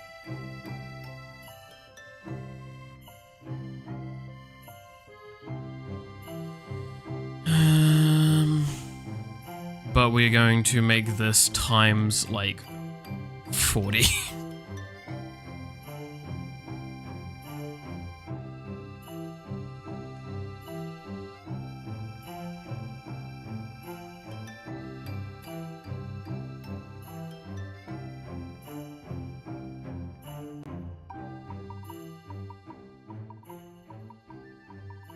Also, I need to remember that, that needs to get changed to the new system. Okay, light from the depths. Passive. Passive. Womp womp. Womp womp. Light from the depths. Light from the depths.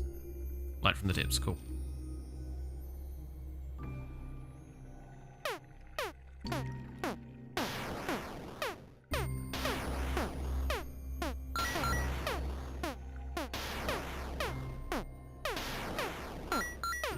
Okay.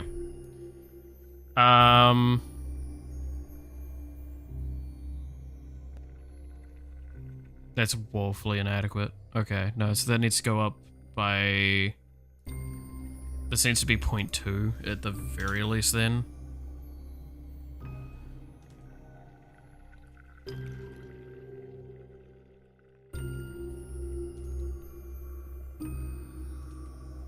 And then we can probably nudge this up by that. See what that's like. Gotta get this right.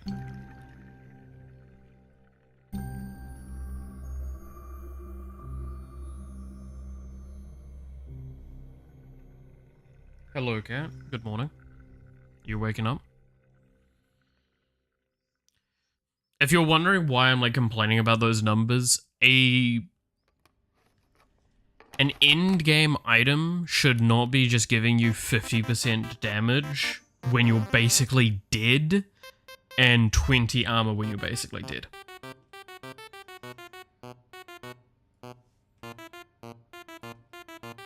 That is my rationale behind why I'm kind of like saying that's inadequate.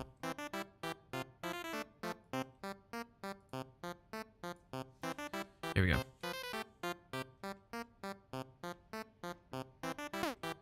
Like a late game for a late game item, I would expect way more, especially when we just tested earlier that like Kason basically gets that but way better.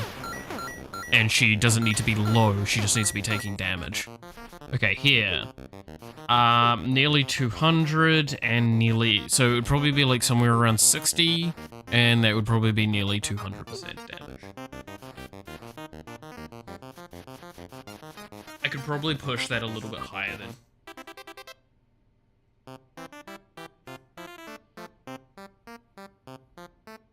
I think we've got the right ratios, but are the wrong numbers in there. I think 0.3 will be more than adequate. Because again, it's that argument of the number might be really large, but keep in mind how low I have to be for these numbers to be that large.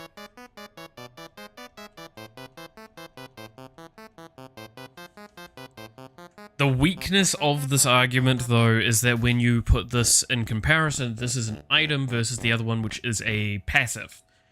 And a passive is locked to the character and unobtainable otherwise. I'm pretty sure... Actually, wait, is Kason's passive the grit? Yes, her passive is the grit. Her... Really? I really thought that her thing would be better as an ability. Okay. Don't know if I actually agree with that. Might need to... I can play around with that.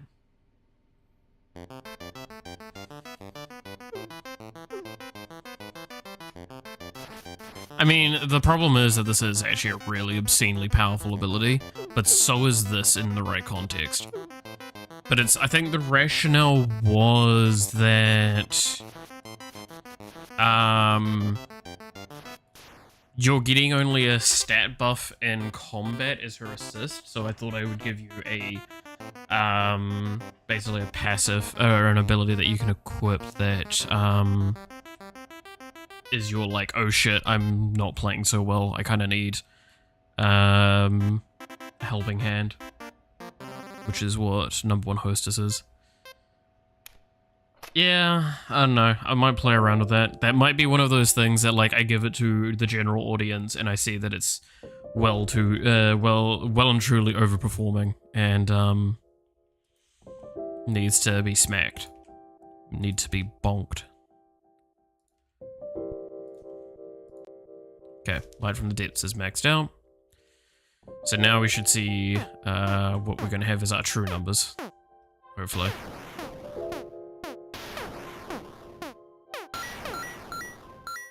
Or truer numbers, I guess.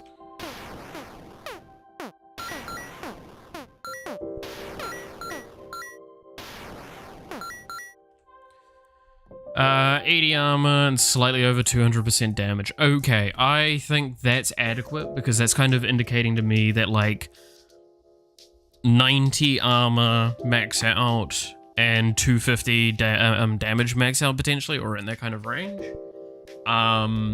Which I think, when you take in consideration that's you dead to get those stats, you'll never reach those. You kind of need numbers that are slightly a bit below that. I think this is adequate.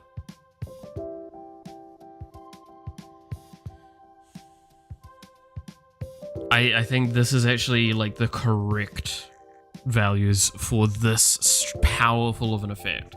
The scary part is with this, again, with this item, is it's not that it's great on Shy Lily, it's that it's going to be potentially too good on Kason.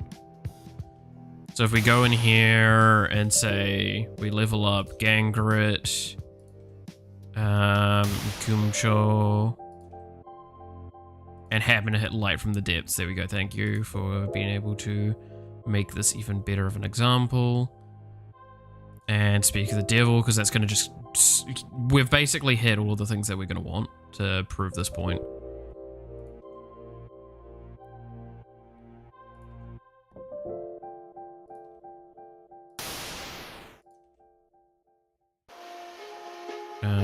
Just upgrade that a bit more. Kind of want one more level in Light from Depths to really cement. Cool. There we go.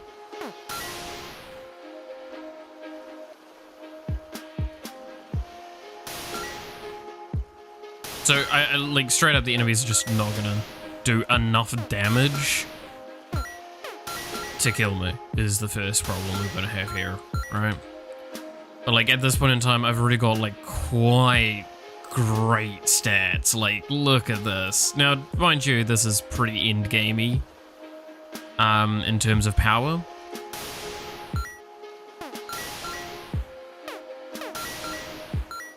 Like, we've filled up half of our items to just kind of prove this. And almost all of that's maxed out, and then we've also maxed out abilities. But like, I've just been walking through enemies, and my armor is at this value this early on. It's pretty good. Damage that high as well.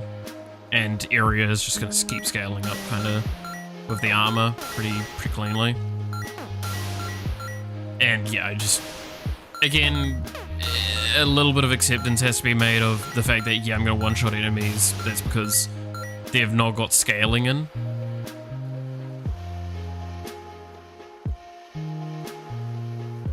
I think this is fine, though. I don't think this is broken.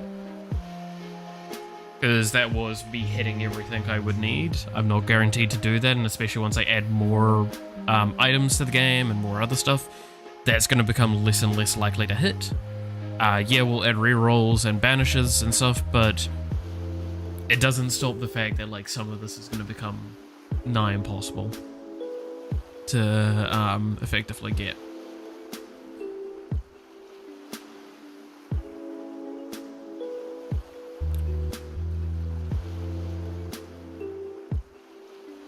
And again, I stand by, Kason was always kind of intended, once she like got properly done up and designed in this, she is kind of intended to be like one of the stronger carries in the game.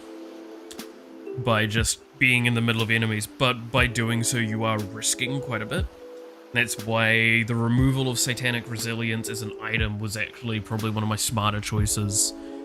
Because it means that like there's only one healing item, and while it's too good at the moment, it's better to have one item that's a little too good, because then I can smack that pretty easily, versus two items that it compound and make too good. I like Kason's good. I could see myself balancing taking hits for damage reduction and running for heals. I mean, that's the point, right? Is her weapon is one of the shortest range weapons in the game as well, and that is a very conscientious, balanced decision. She is designed about being right up front and dealing damage, and ironically enough, you could go, oh, well, I could abuse her, like, out-of-combat healing constantly. And it's like, okay, so you want to create lots of AoE damage so they never get to you, but then you're wasting her item and her, passive, which is some of her strongest power. Like, that's why I'm okay with that being a case of you playing that way, because in a sense, it actually is detrimental to the way you'd play it. Yeah, so the point of her is, I go in, I man fight for ages, I just punch shit in the face, and, if I feel like I can get out of a situation and go, you know what, I need to back away from this, then you've got #1 hostess for healing. One of the few times I can sit there and think I actually really made a cohesive kit, and I think outside of obviously numbers that we were seeing there, I think that she's actually really balanced out as well. Like, she's not going to bust the game open. That's why also Aura is obscenely strong, right? Because I've talked about this before. Her weapon is probably the strongest weapon in the game, because it's just a linear line attack that does a shitload of baseline damage and scales out really, really nicely. And the rest of her kit is about enabling that and the EX, which, while her EX is arguably weaker than other EXs, it's also, an EX is still stronger than all weapons. So she is based around getting her levels, getting stronger, getting powerful, and then just kind of being a hyper carry in the later game.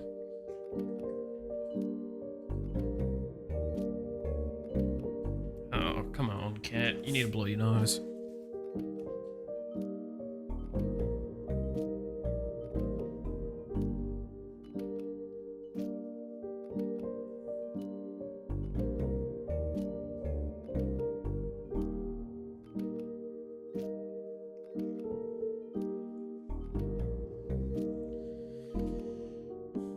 But yeah, again, like I won't say 100% that I've nailed every design. I still think Mary needs a lot of love and attention. His kit is just woefully inadequate for what he's got. His power levels need to come up.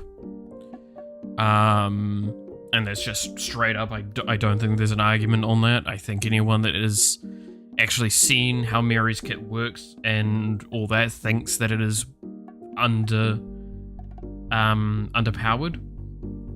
and requires some love and attention. It's also one of the buggiest kits in the game. But that's an argument for another day. Because I mean, like, the fact is that his stuff is still like, this is the old way of writing an item, and it's just because it's too complex to effectively touch right now.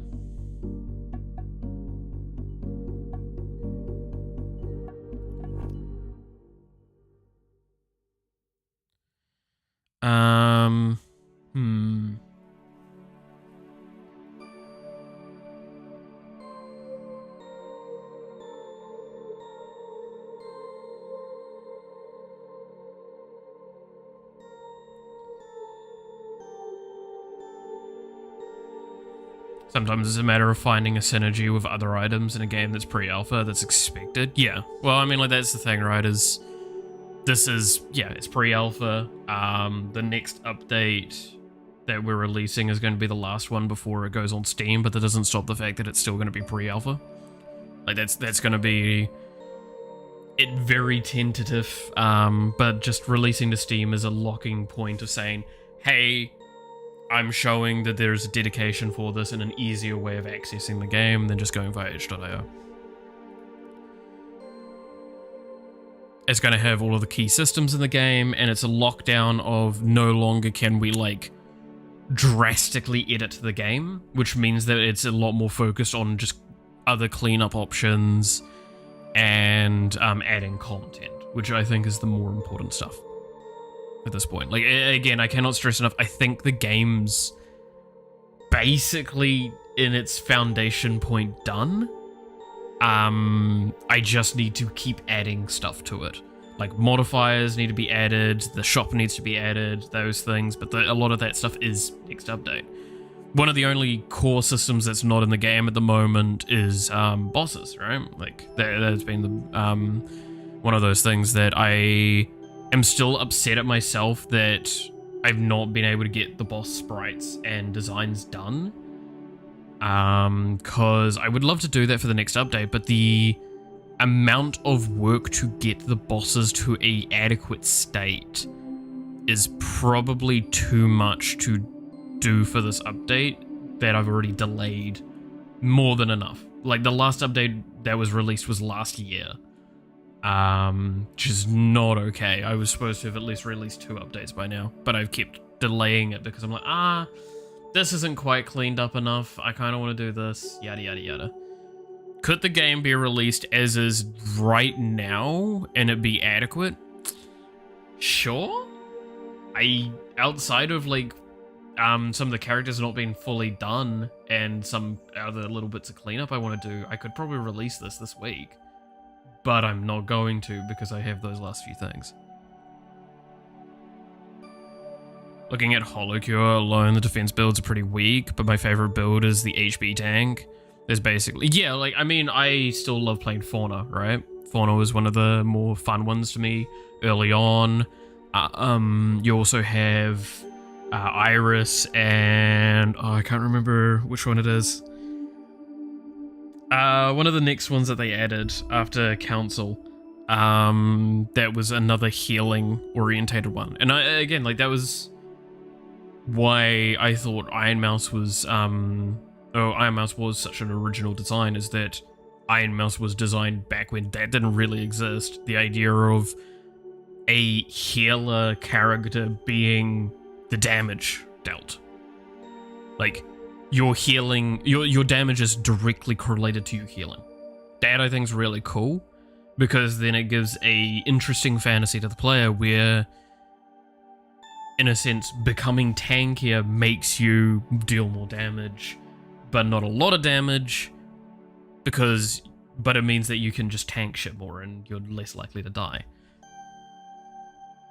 There's a very fine line with that sort of stuff though, but that's why, as I said, like, one of the big changes at the moment was to allow for certain other things. Choco with massive HP and huge heals becomes quite difficult to beat. Yeah, like, it's that sort of stuff of, I really like that idea. But I also like my, what's a good example from holocure? Crony. I think Crony was a fucking phenomenal design of, hey, do you want high risk, high reward? And when we say that, we don't mean like, the generic high risk, high reward. We mean, you take damage, you're kind of fucked for a bit, but if you never take damage, you're insanely above the power seal, like the power middle that each character has. Which is my approach to Monarch as a character.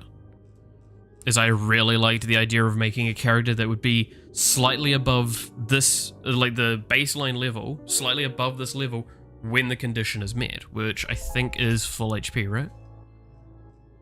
Was the design with her? Where do I have her stuff written in?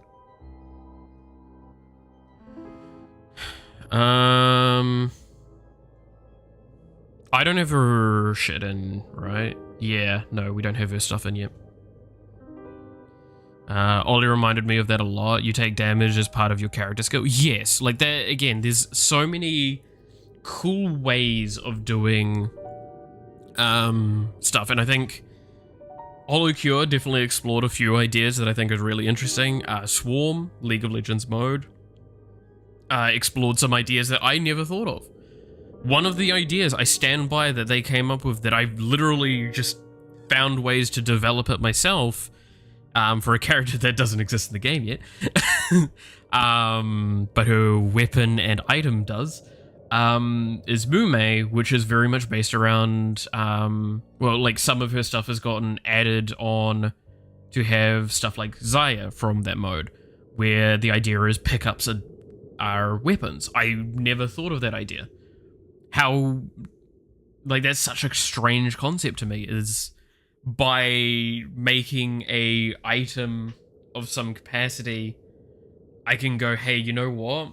I want you to be a weapon for me now. I think that's incredible. EXP and coins being a weapon is such a cool concept to me. Which is just, yeah, so that's what I've done with that. Which means I should go look at that weapon and actually do the stuff for it that I want. Like, it's cool to make unique stuff like that in my eyes.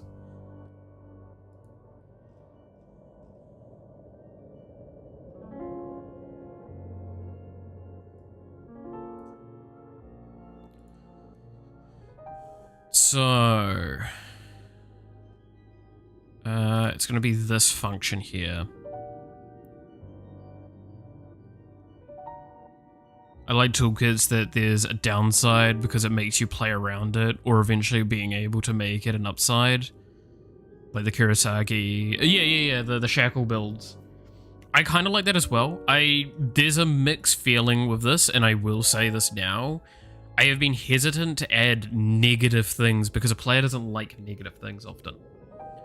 It's cool to have distinct weaknesses in the design of a character, but to just straight up give them a negative is normally something I try and avoid personally. I know I say that even though, like, I think Melody, her pre-design is, like, several things are just straight up negatives, but she gets huge bonuses because of that. Which means that I'm just designing her to clearly dictate, here's her big weakness, play around this. I mean, I think the biggest example of that is her item, I think. Do I still have the dock open? I do. Where is her thing? Yeah, so reduce speed by 30% and then gain like a shitload of damage and pickup range. I think that's great. I think that's a cool thing because it means that you can get some substantial higher stats that are justified by taking a slower thing. But both of those stats offset, in a sense, that negative. Now you might go, what do you mean? It's like, well, if I deal more damage and have a better pickup range, why do I need to move as much? Because that means things coming near me are dying probably better, and I can pick things up from a longer range, which means that I don't need to move as much. Therefore, lower movement speed actually makes sense. I think she also has lower... what is it? Is it her ability? Lowers damage? Or lowers health? Yeah. Its ability lowers max health, which I'm going to have to increase the amount that it loses, because 15 is clearly not enough. But gain some of the highest crit damage multiplier in the game. And that's, again, because I want you to go, you know what? Don't need max health if I kill shit.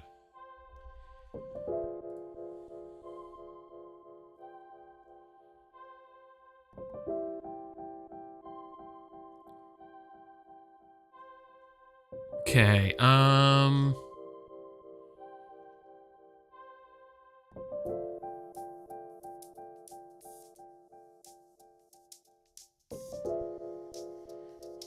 so, I need to do a bunch of math here.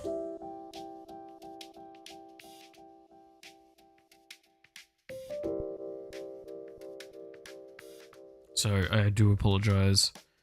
Alright, I'm going to remove this.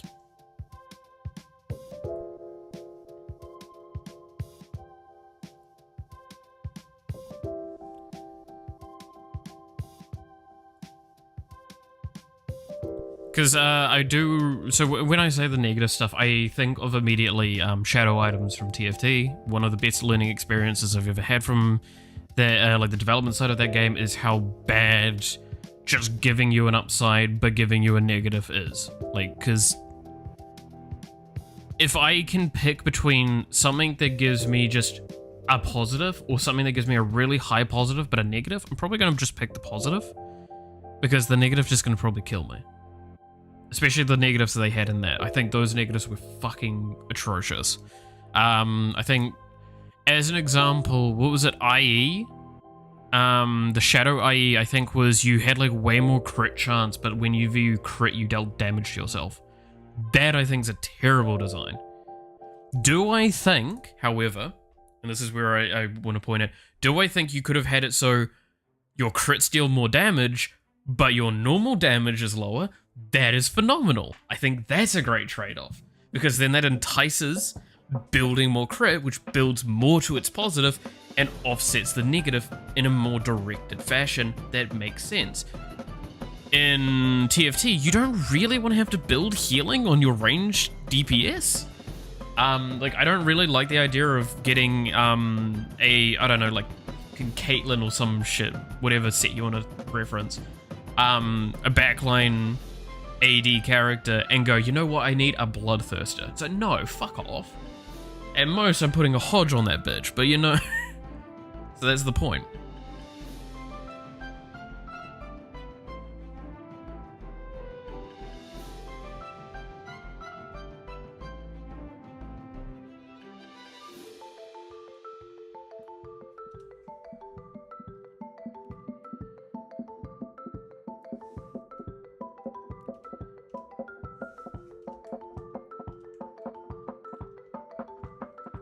Okay, this is gonna be wild.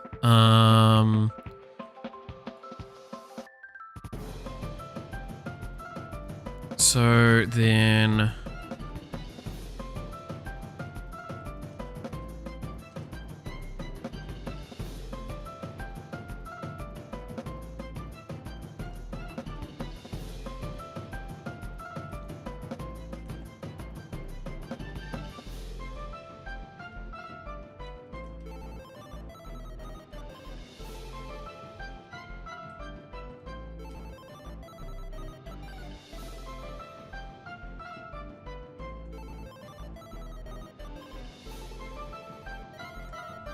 what are they called? O pickup. Could be O pickup other, right?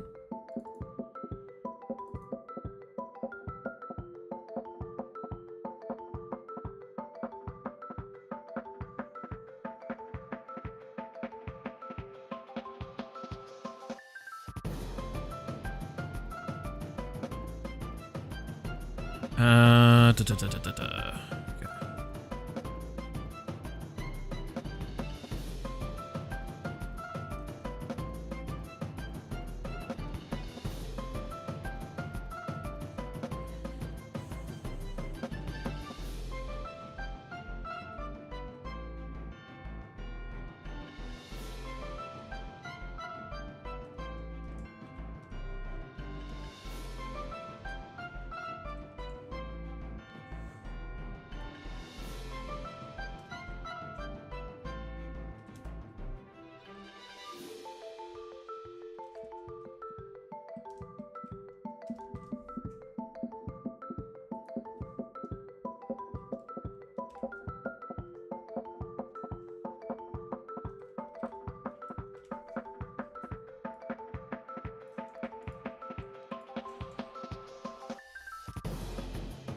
Okay, there we go.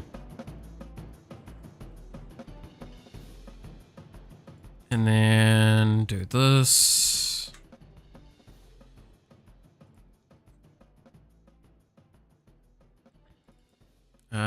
No, we want weapons. Oh, pick up. Other.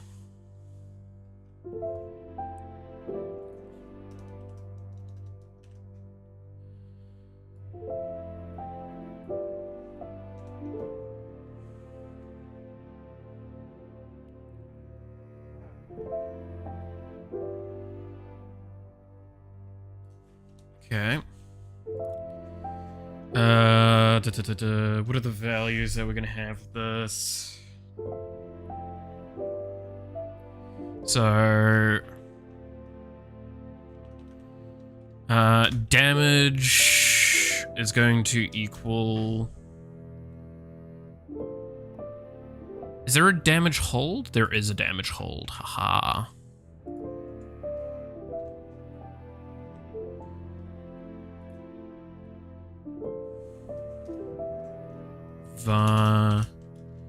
Damage, oops, equals damage hold.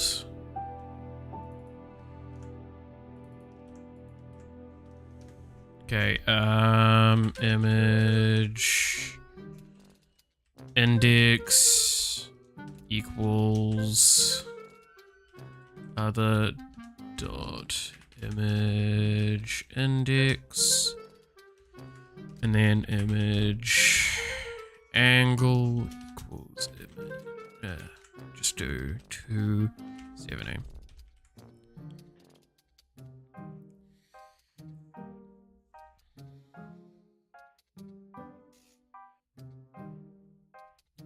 Sorry, cat. I need more blanket on me.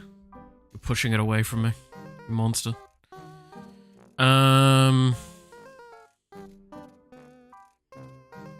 Okay. So basically everything's here.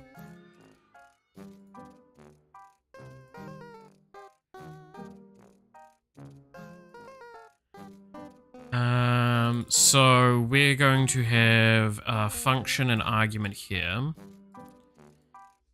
And then I'm going to also make a step func equals -1. Step func args equals -1. And then we do something in here.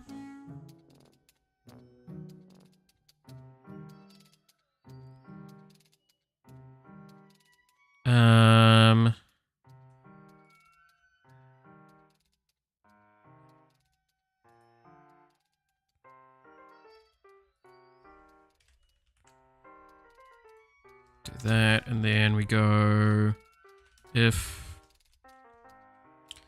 step func is not equal -1.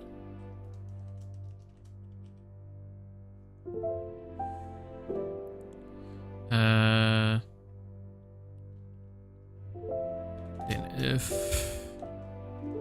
step func args is not equal -1.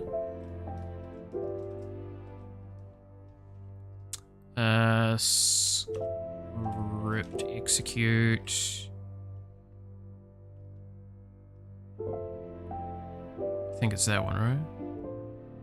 No, it's this.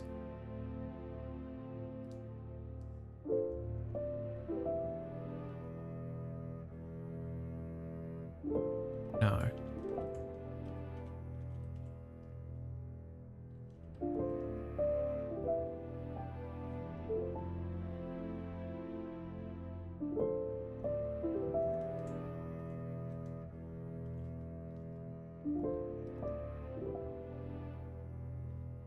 Ah, there it is. I was like, I'm pretty sure there's a script execute thing that I have, but it's, yeah, it's that, because that shows that it's a custom one. Because it's not got the underlines, and it's not written in a standard fashion, which I believe is because it's yoinked from my friend.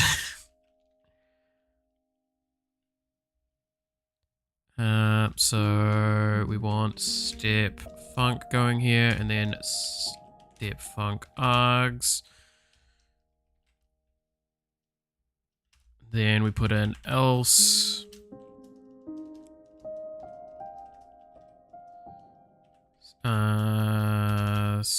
Script execute. And then we just have in step func.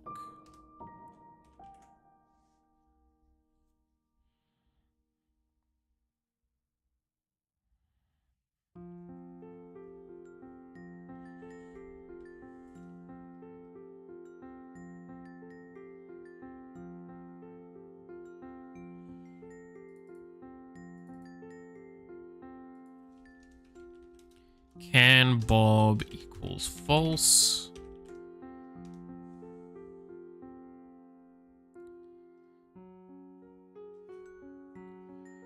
And then args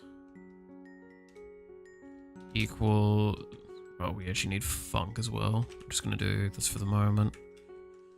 Func equals function.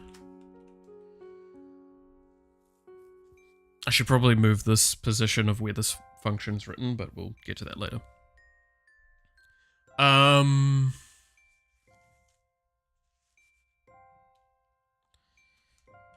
don't think I need to pass through anything for the moment.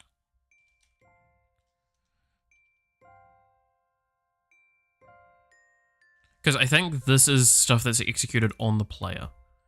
I believe on pickup. Yeah, this.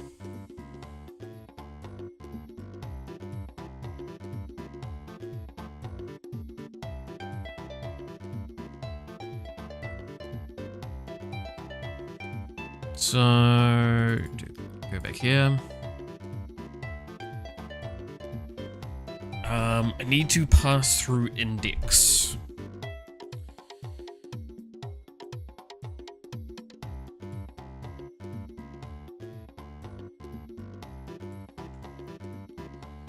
Let's see, so speed hold, index.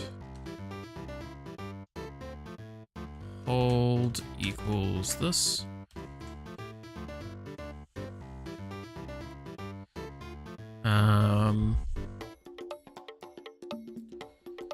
Then var index equals index hold.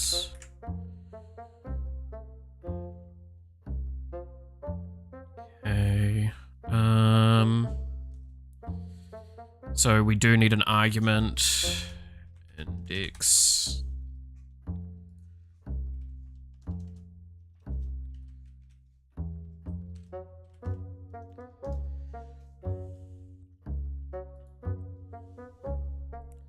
And then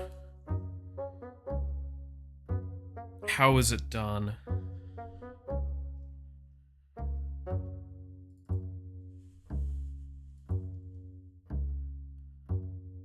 So it would be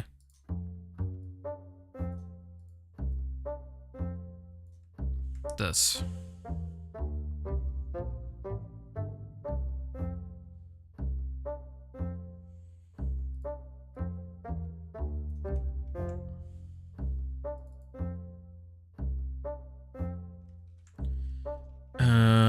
Dot 0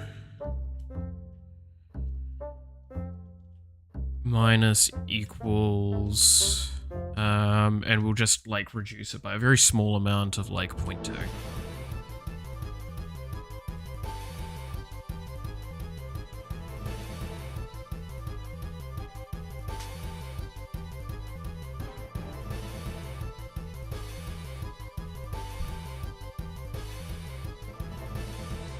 And then we will have an if.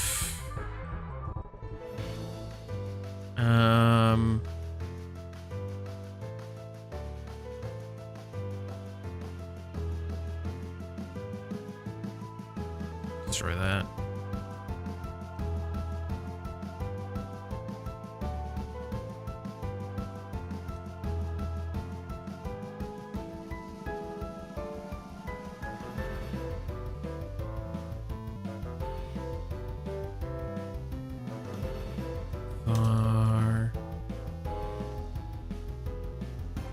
Turn equals flight turn.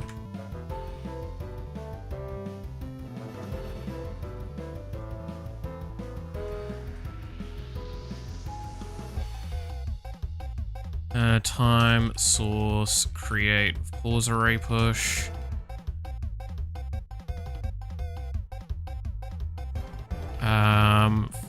Function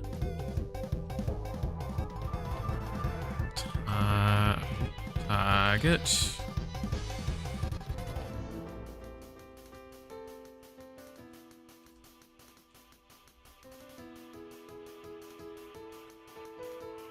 Target dot can fly equals true. Units. Did I have a value for that before? Oh, really?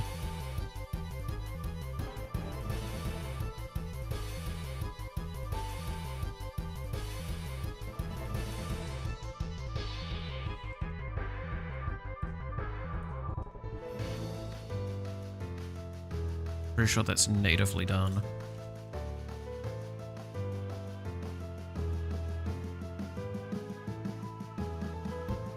to remember the timer that we had with this.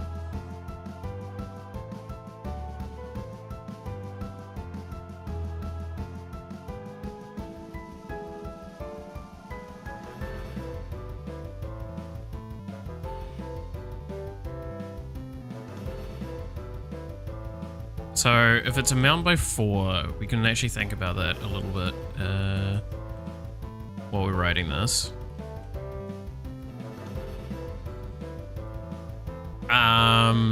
So if we don't pick up, it's we'll have it as 7 seconds that we have to wait. If we do pick it up, there should probably be a shortish delay. So I'm never going to improve cooldown on this now, right? Because we will always have it as the reduction.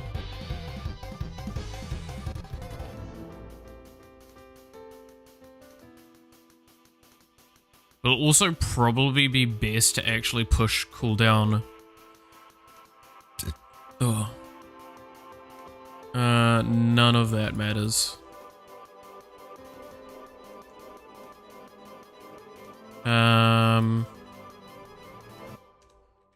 Cool down.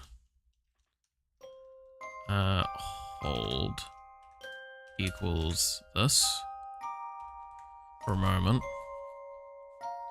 Let's think about this. So, what we probably want to do with this value is divide by... Okay, the smart thing to do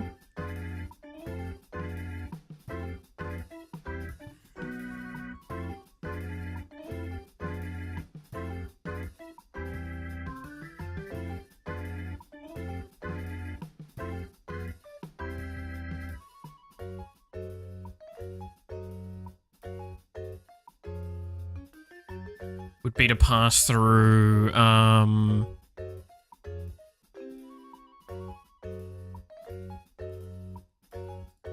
whatever's smaller than the, of the two of these. I'll catch you later.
Cool down.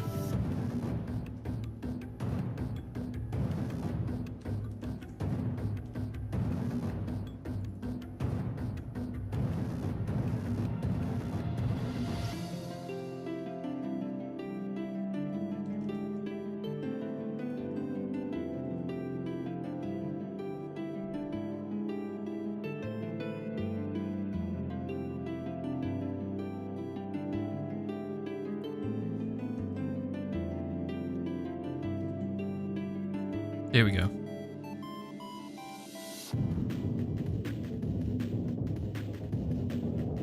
Okay.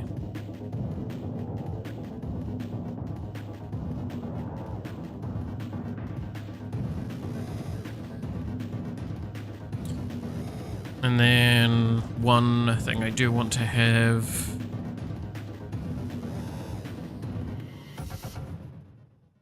is step funks equals function if can fly image angle equals direction.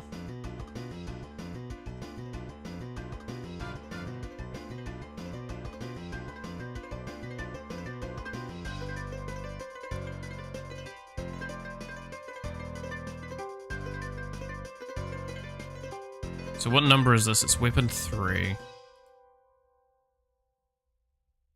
So let's go test that out, shall we?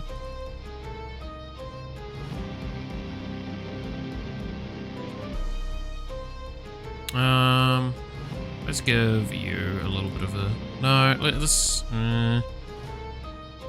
is why I wish I had the character in, so I don't feel like I have to, like, switch characters all the time.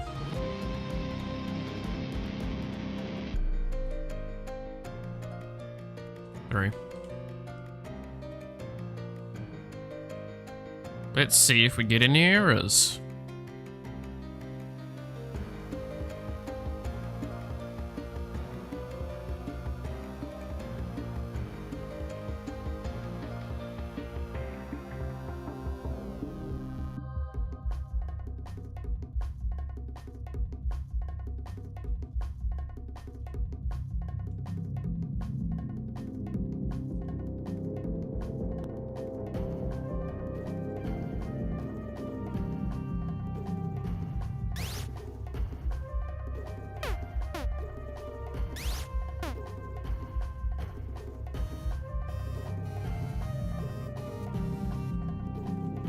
I just realized I didn't do one thing. So I'm not going to be able to tell.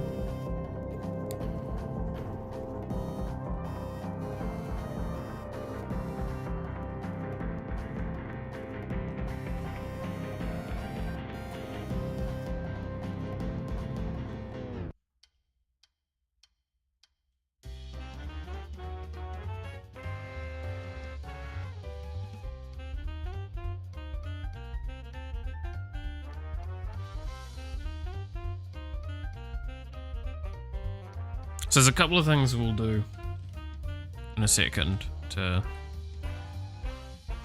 clean some stuff up with this code. I already know there's a couple of things I'm missing.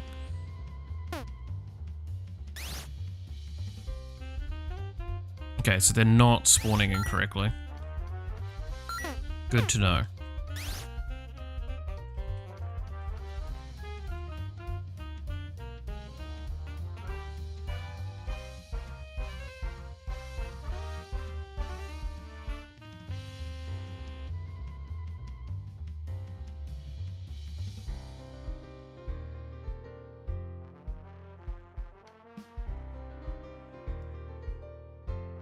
Not sprite index I want. Shit, that's why.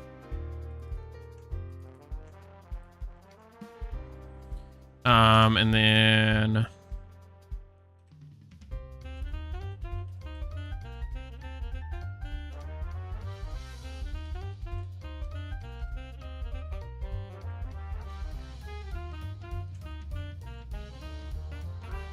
do that. Not the most efficient code, but we're just trying to get things to work at the moment is the big thing.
That's really fucking cool.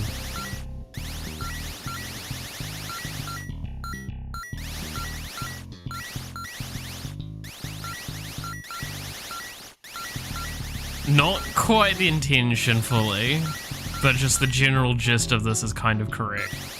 This is fucking awesome.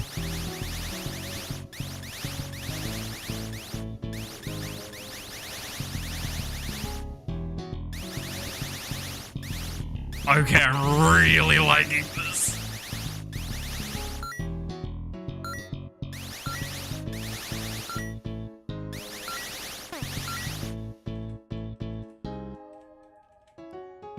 I'm actually really liking that.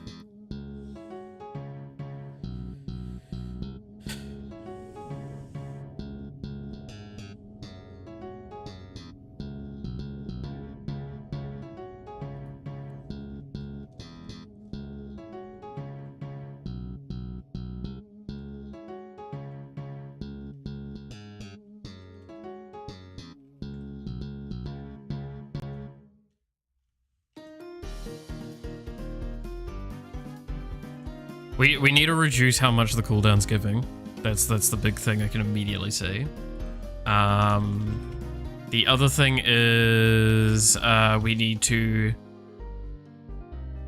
have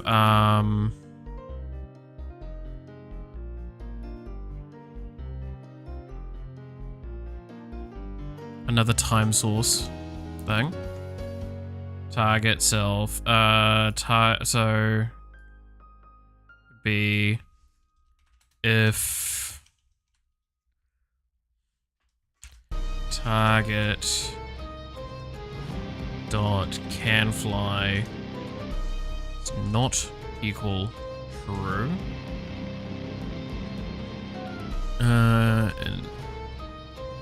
Instance destroy target. And we give this 3 seconds.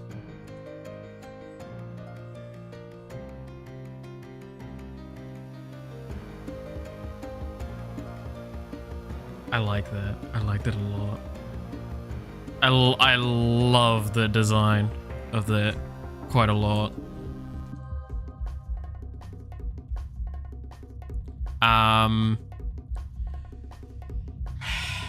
I do now want to kind of change how the weapon works a little because of this though.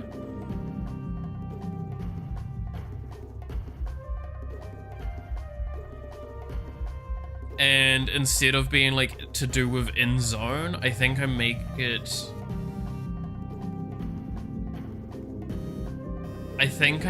target like targeted now.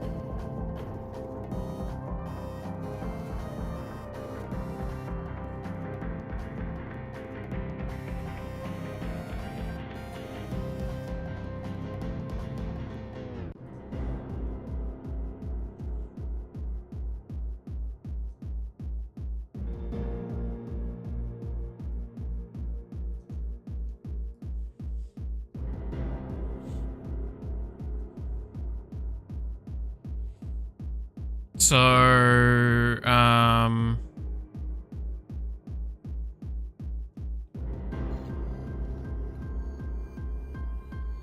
direction can now instead be, it's O, what is it called again? It's O,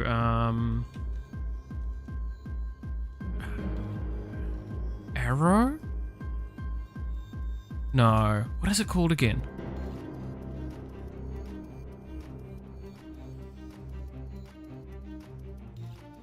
Directional arrow. Directional arrow. Dot. I think it's image angle that I need out of it. So we get rid of this.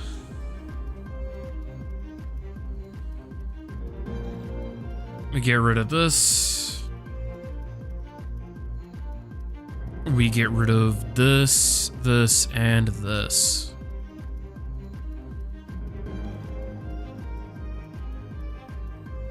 which means I can get rid of that.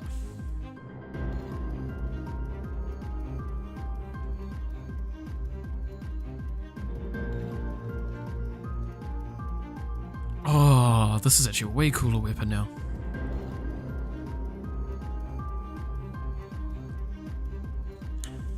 Plus, I random range of, say, like, minus 15 to 15.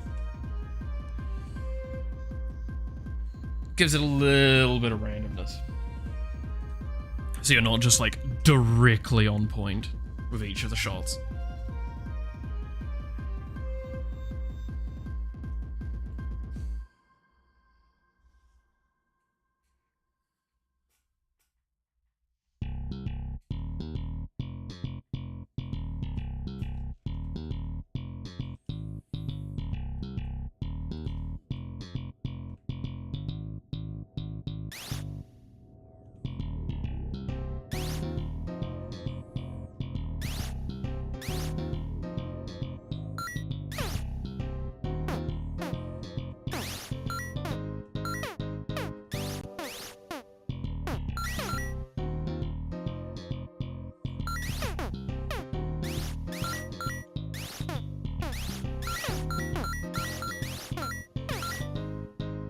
Can I just say already, I like, this is slightly better. Still needs a little bit of a smack to that cooldown return.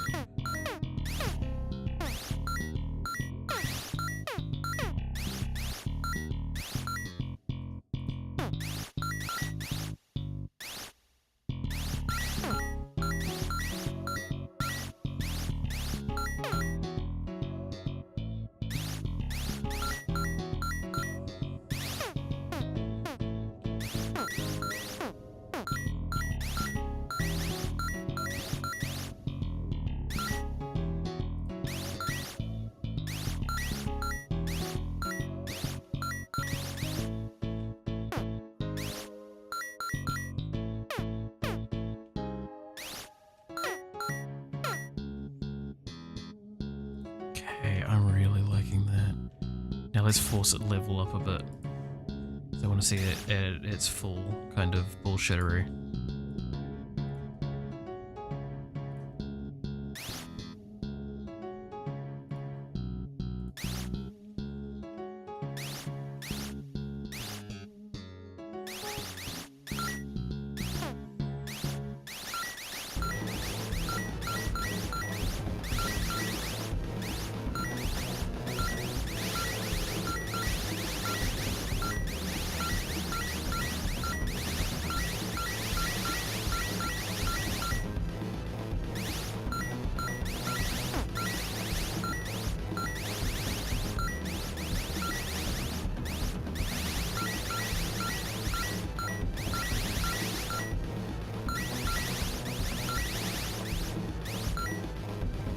It's so cool!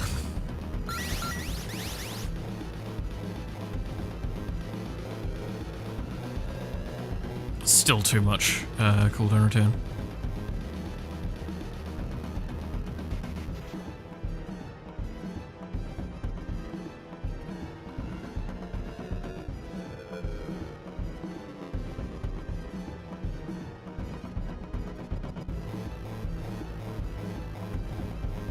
So cool. I can't get over how much I'm actually really liking this.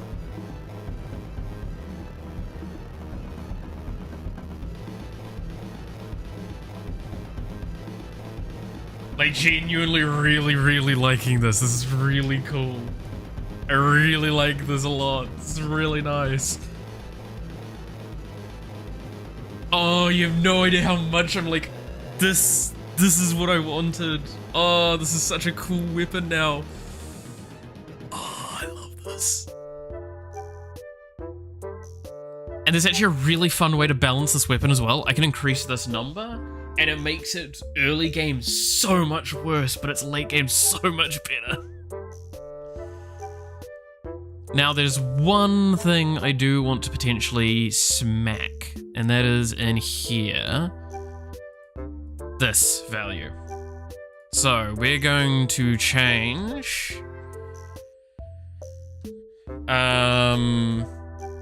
the pickup speed equals 4.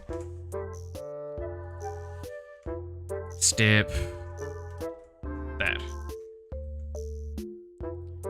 But now this means that we can impact the pickup speed here equals and then we just get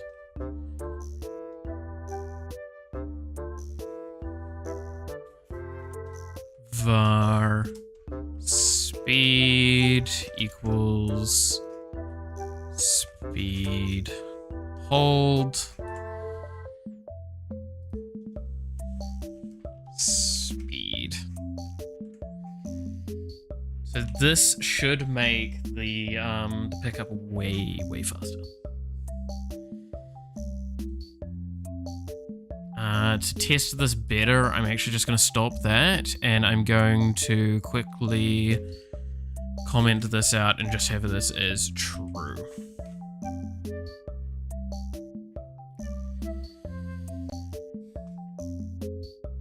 I'm loving this weapon so much now. Oh, this is like...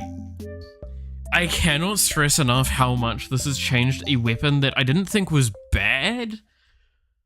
I thought it was really cool of a concept, but into such a much better concept now.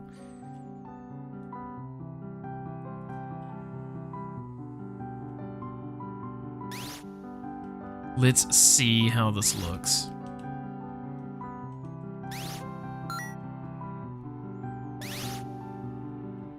Oh, god damn. How am I doing? I'm doing alright. Hope you're doing well as...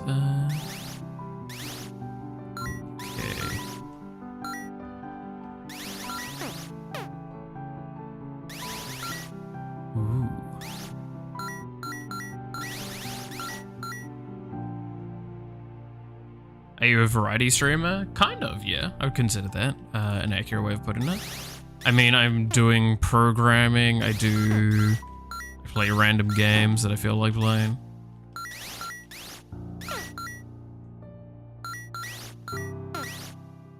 I'd consider that variety.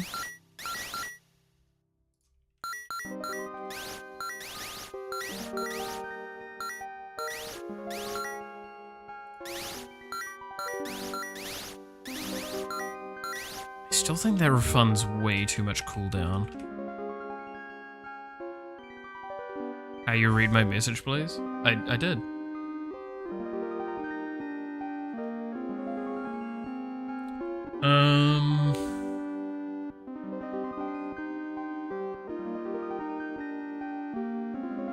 Like the thing is, overflow amount isn't gonna work too well. So there's already going to be a lot wasted. So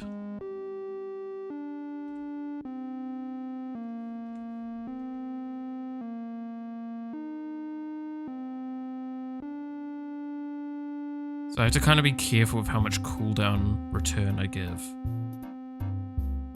Because the reason why I'm doing it this way, to explain it better, is I don't want you to just get such high cooldown reduction that you're infinitely spamming.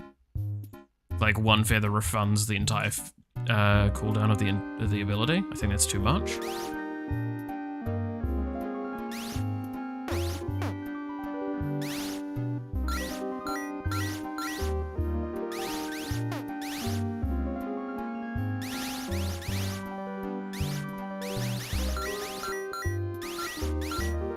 Let's see.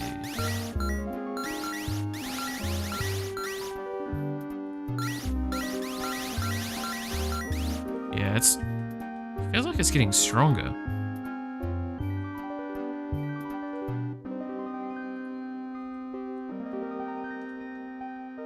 What if I do it as 0.1 for some reason? What more do I do besides streaming? I mean, mainly just, again, game development is what I do in the majority of my time.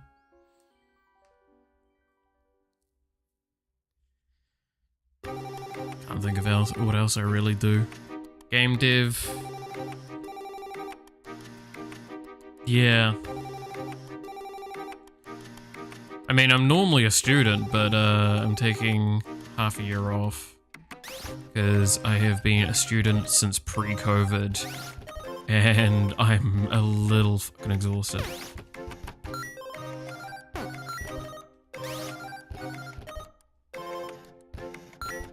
Okay, so I do need to lower the number, not raise the number. Okay.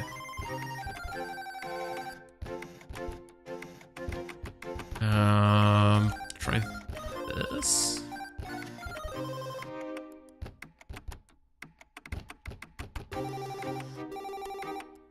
I still wanted to refund the majority.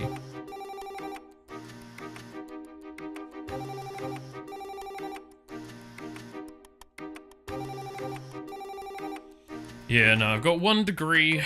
Looking at getting the second one. Don't know when I'll finish that though.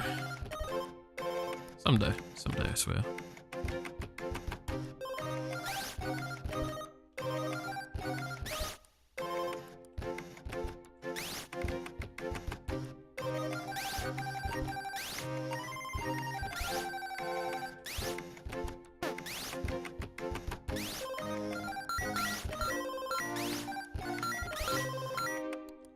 I think this is correct.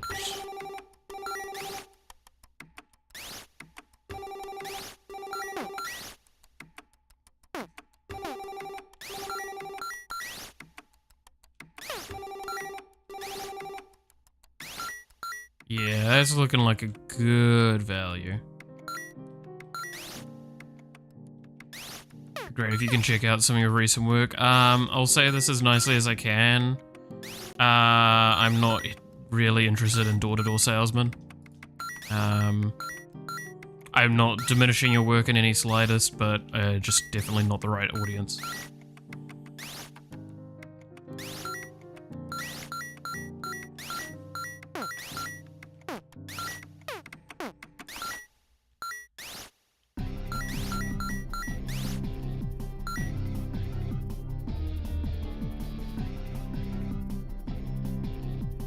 Yeah, I'll be honest, if you keep going, I'm gonna just kick you.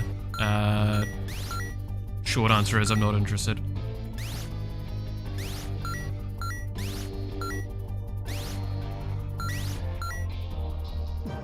So please take the nice hint and leave it at that. Why? Do I have to explain to you why I'm not interested? Because I personally don't feel like I should have to.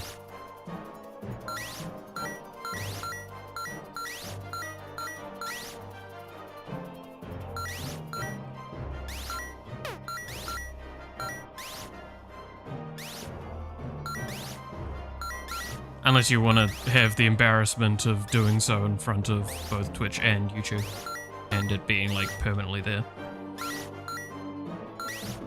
I've done it a few times. You're not the first person to come to me on Twitch, especially Twitch, and be a door-to-door salesman. The difference is I can't just close the door on you very clearly. Well, I can, but it feels a bit more of an arsehole thing to do. I prefer not to.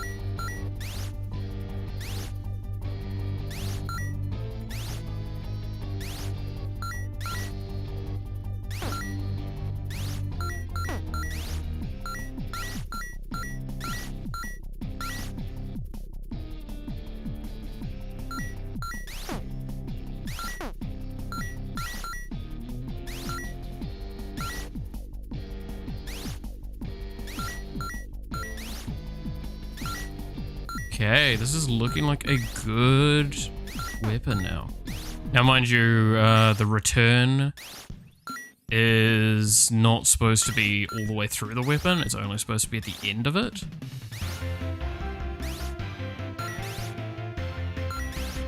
So that does need to be kind of acknowledged.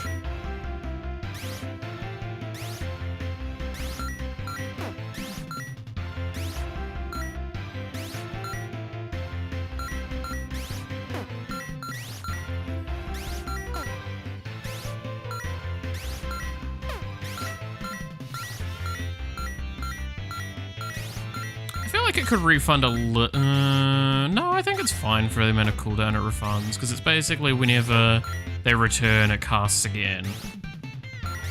Which changes a 5-second cooldown to a 7-second, a 5-second cooldown to a 2-second cooldown, basically.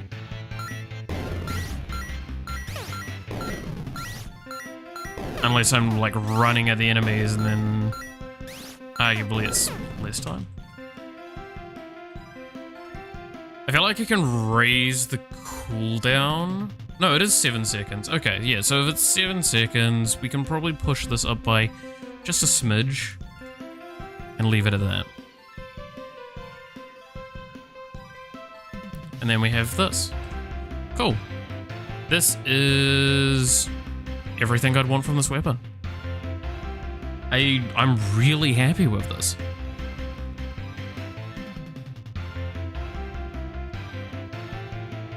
Let's see if the person that was nagging me is still here. No, and they've unfollowed. Yep, that's what I expect from door-to-door salesman.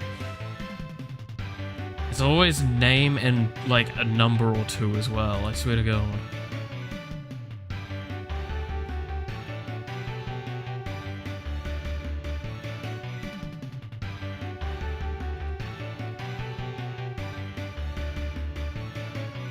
Now that they're not here, I will just rip into that. Like, I'm gonna be honest, I'm really sick of people coming by my stream going like, hey, I want to do art assets for your stream things. Like, especially this one, it's like, I really enjoyed watching your stream. You have been there for 5 minutes. Right? Like, I can actually see how long they'd been there for that message. So they started following 10 minutes ago now. And 10, so they'd been here for about 4 minutes? 4 or 5 minutes? Wait. Yeah. They've been here for 5 minutes. Really like your stream, really enjoyed the content. I'm gonna be honest with you, Chief, I'm still not sure. Half an hour at least, or an hour. Sometimes I watch multiple 2-hour, like, genuinely, I've watched like the content creator for like 2-3 hours and I still don't know if I really like them or not. Give it a day and I'm like, yeah, nah, I'm not good. I'm good, thanks. Well, then I definitely keep following them afterwards. I find it hard to just like go, oh, I randomly found this person. I really enjoy your content. I'm going to subscribe or follow. Fucking, one of the examples is there's a Hearthstone Battlegrounds content creator. I think I've talked about them like once or twice now, right? They're like, I watched 2 days pretty much solid of their content and I've subscribed to them and they post pretty much daily and it's great. But they're also like, I don't barely break 100 views on average and I don't mind that. It's fine. The content creator's enjoyable. They're competent in the game, they explain what they're doing fairly well, and they don't blame the wrong things, which is something that gets me a little irritated with one. Okay, I have a hard time finding a League of Legends content creator to follow, because like 90%, so they're divided into 2 categories for me, alright? It's like 90% of them are in these 2 categories. And it's pretty 50-50 split. It's either they're excessively hunting for absurd content and stuff. So Nightblue is a great example of that for ages. Nothing against Nightblue. I watched Nightblue a lot. He helped get me into a lot of stuff. But then you've got like the opposing concept, which is those that like, they just don't... They may be good at the game, but they just blame their teammates the whole time. And it's just such an unpleasant experience. There's one person, so the one person I watch at the moment the most, he doesn't always blame his teammates, but he blames them often enough that like I will just click off the video. And as a personal preference, I want to stress this. Not everyone has to agree with my opinion on this. And I'm not going to say who it is, just out of the fact that I don't want to be an ass.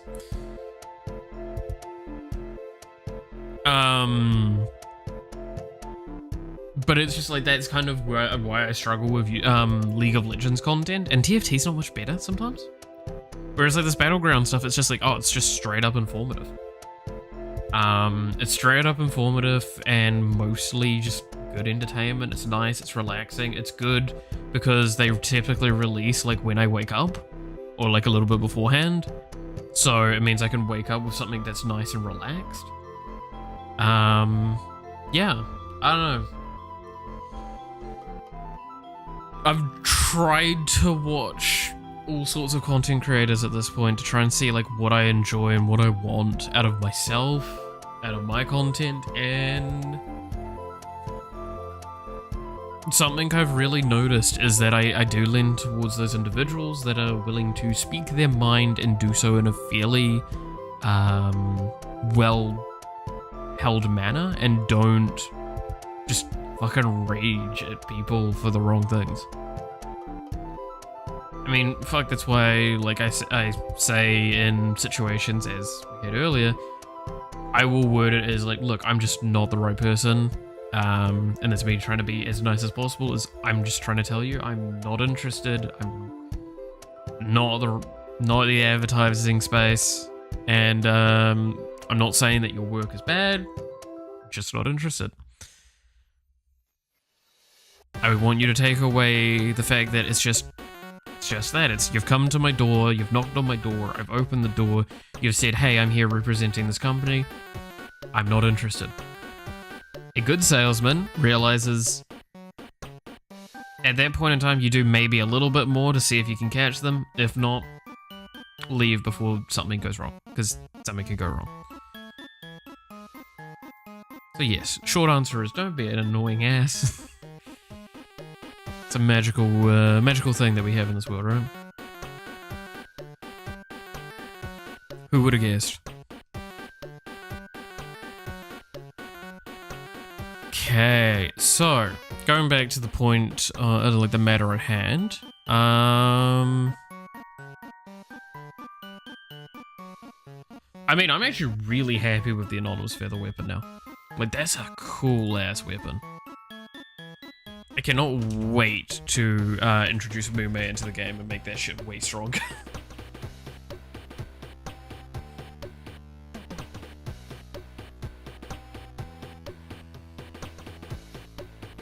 Like, that's gonna be such a powerful weapon with the right context.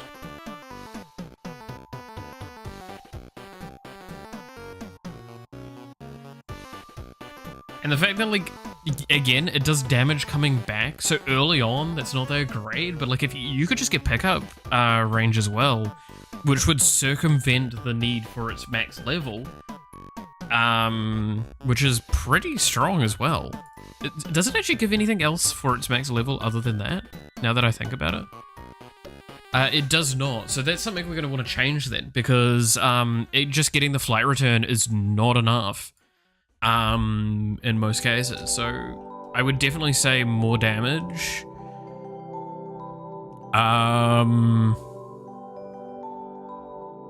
More damage, maybe more area? Like, again, I actually quite like not touching the cooldown, because it makes it a very unique weapon in the sense that, like, I can have a high cooldown weapon that seems really bad, but, like, if you play to it correctly, it's really good. And that's why I'm trying to stress, like, Mume's gonna be really strong with this, because she has a lot of inherent, she'll have a lot of inherent pickup range, because she has Forgotten Tome, which gives you base pickup range. Actually, no, it's not base, it's percentage, right? I'm pretty sure Forgotten Tome gives percentage.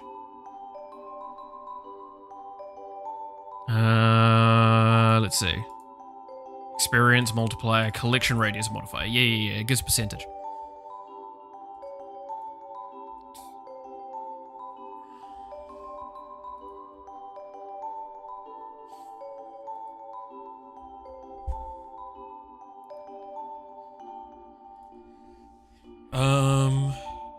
Yeah. Which will just, like, again, it will escalate to a point where you wouldn't need the recall effect, and the recall effect will be really strong.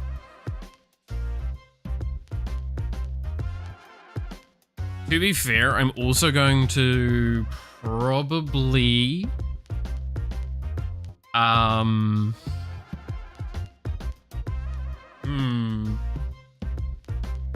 there's some stuff I'm gonna have to think about with that actually.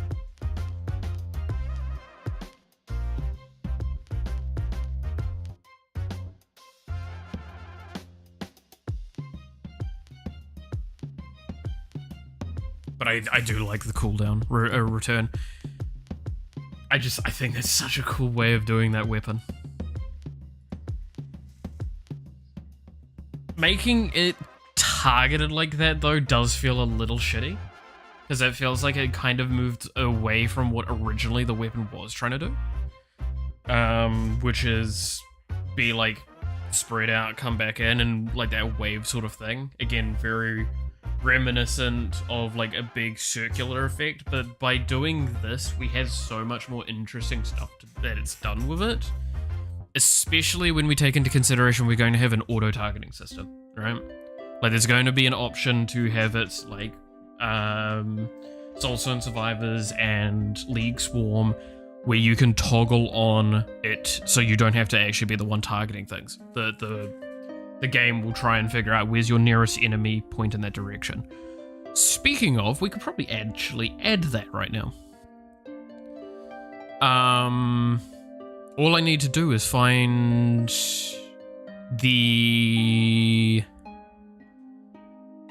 I think it's under input management, right? Yeah. Oh, directional arrow. Step. Okay, so there's going to be a variable in here.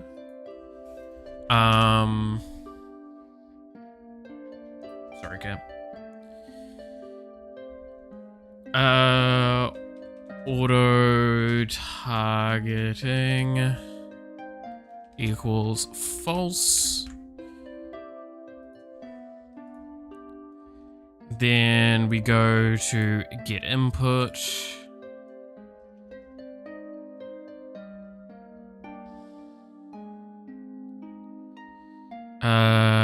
Let's see. For auto target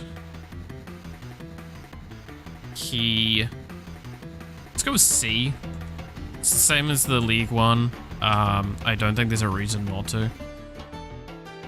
We're only going to have this as a keyboard shortcut for now. But don't feel like there's a reason to have to toggle it.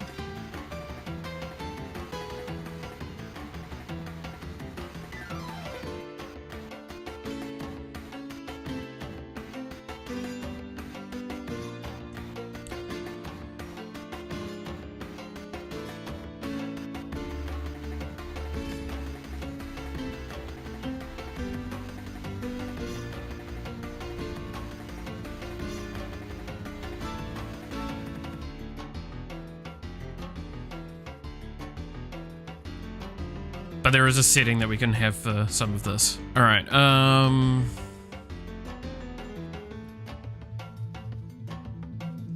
So we're going to have if auto targeting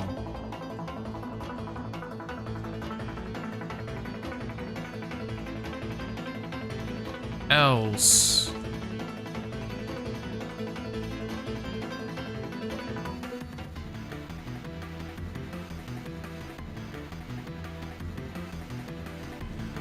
this.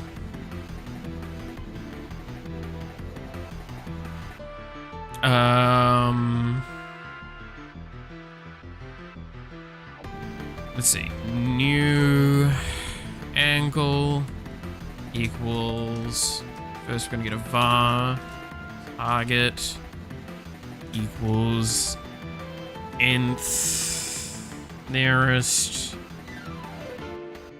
x, y, object, o, enemy, parent,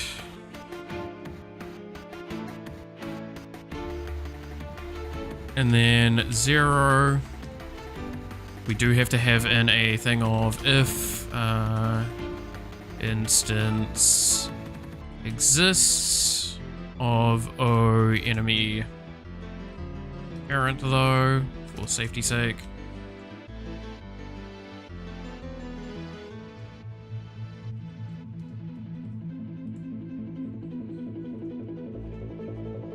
And then point direction X, Y,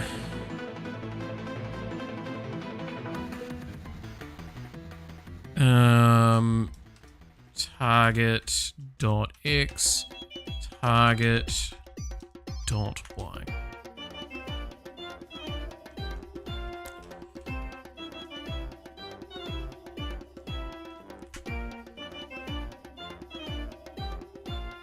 Cool.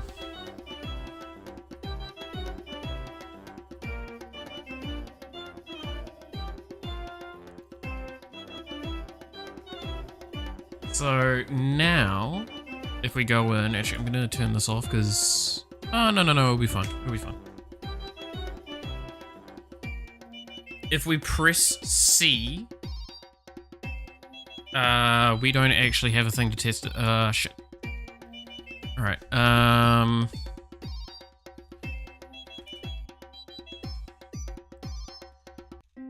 Key C.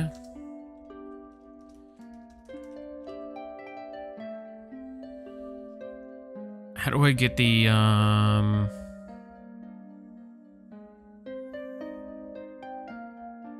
Oh, cats, you are making this difficult.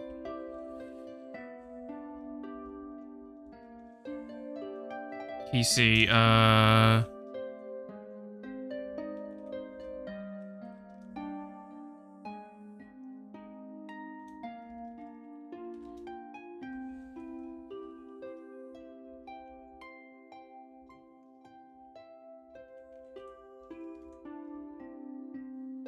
equals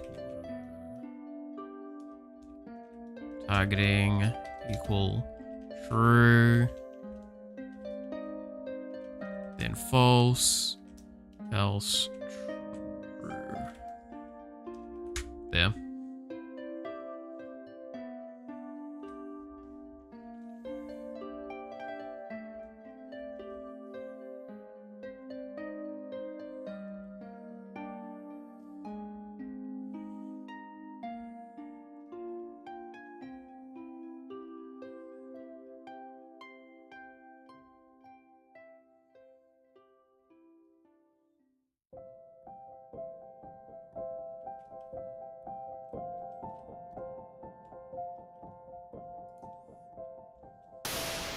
So we'll wait till an enemy turns up.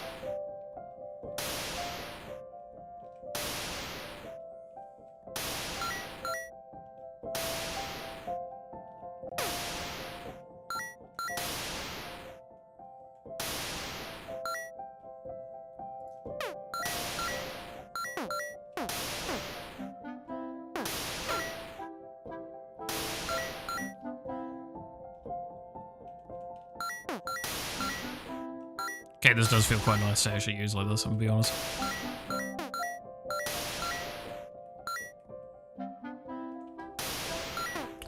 This is probably gonna have to just be a setting that we're also gonna have to set and save, which is fine.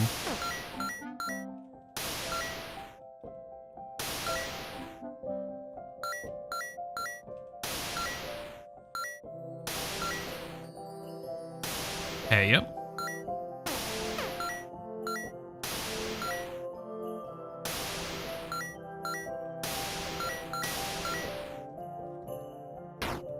I can almost play completely just one-handed right now. It's nice.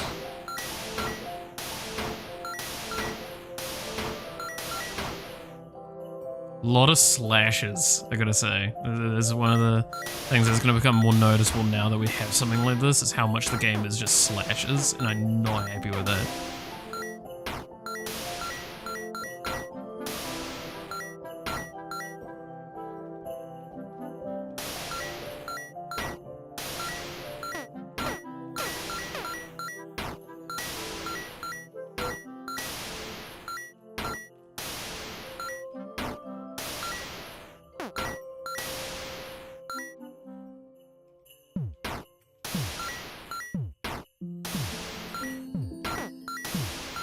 Because even, yeah, like so far I've got 3 variants of a slash effect. It's kind of funny.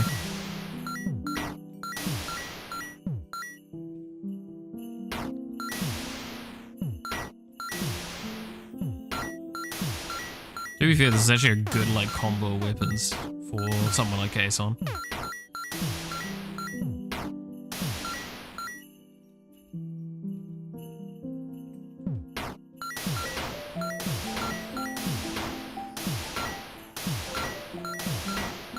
Yeah, no, this is feeling good.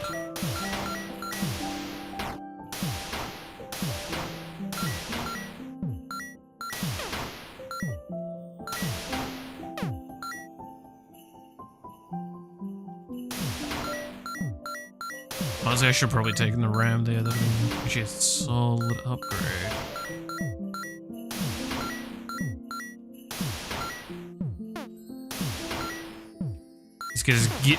Because getting my EX faster would probably be worth it.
I'm getting, like, again, this is what I've talked about before.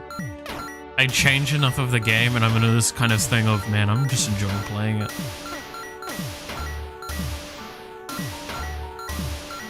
I'm just straight up enjoying having, just playing the game right now.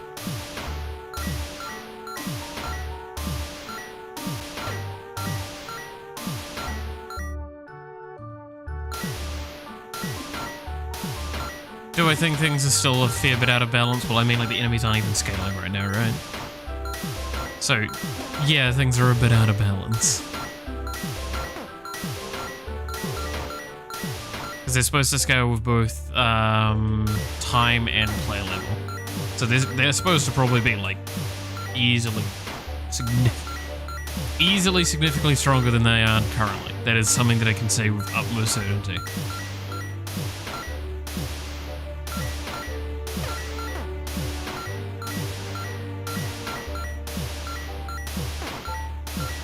But I do think then, by that also statement, EXP, I mean, that's missing on its scaling at the moment as well.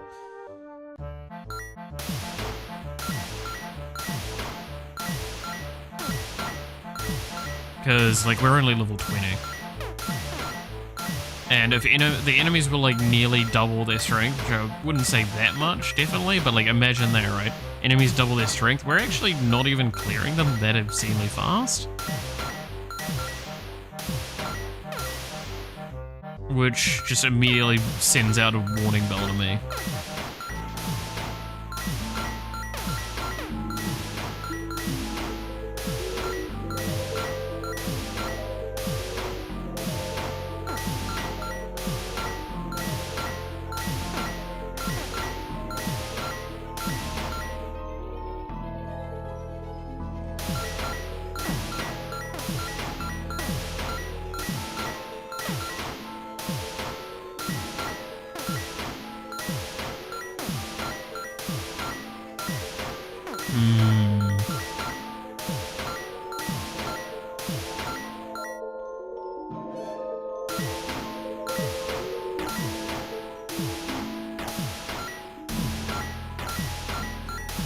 Oh, those are set to stagnant, aren't they? Which I don't think they're supposed to be.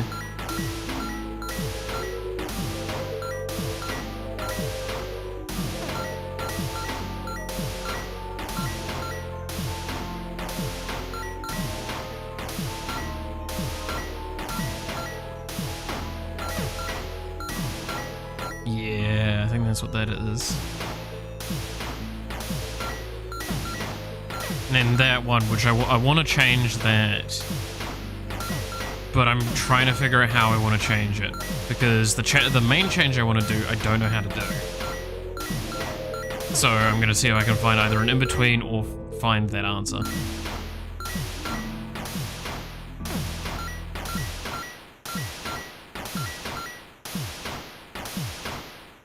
Oh, yeah, we haven't done the cleanup for that correctly. But that was cool. Okay. I'm liking that. I'm liking that a lot. So now we have auto-targeting as an option. A nice accessibility feature that I think is we've seen pop up a lot in these games, more and more, and I think it's a worthwhile addition to add. So yeah, that's pretty cool.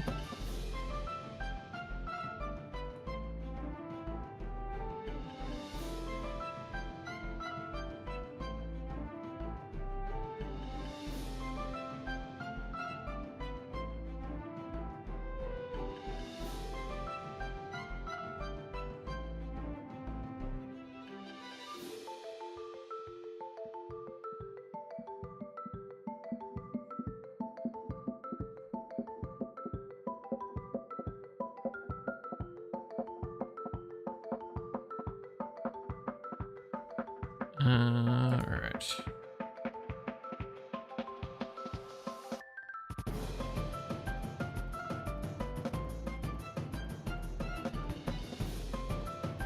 So, God, we actually got a good bit of stuff done today. I'm quite happy with it. They've changed the balance of the game. We've redone a lot of design stuff. Things are feeling a lot better today than they were before, which is awesome. Yeah, I think I'm gonna call it here, actually. Let me just...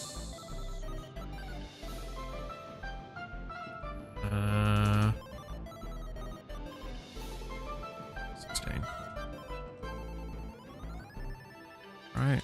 Yeah, no substantial, changes in my eyes.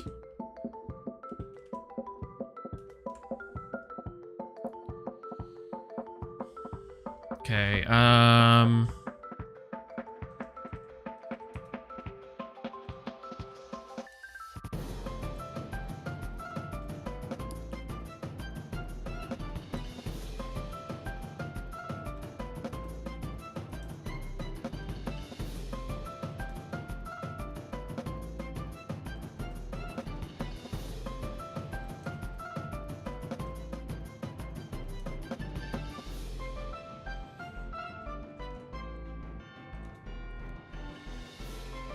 let's see.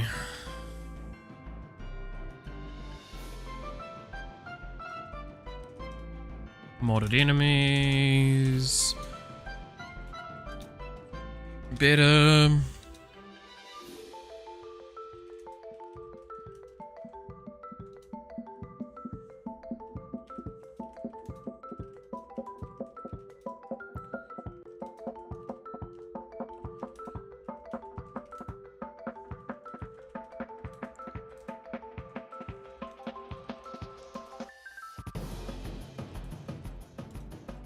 There we go. Alright, commit to main. Nice. Commit that. Committed twice in the same day. Wow. Fucking rarity for me. Actually, to be fair, I've like sent a commit 3 times this week, which is so rare for me to commit that often. I should be committing more often, but I'm lazy and bad at some things.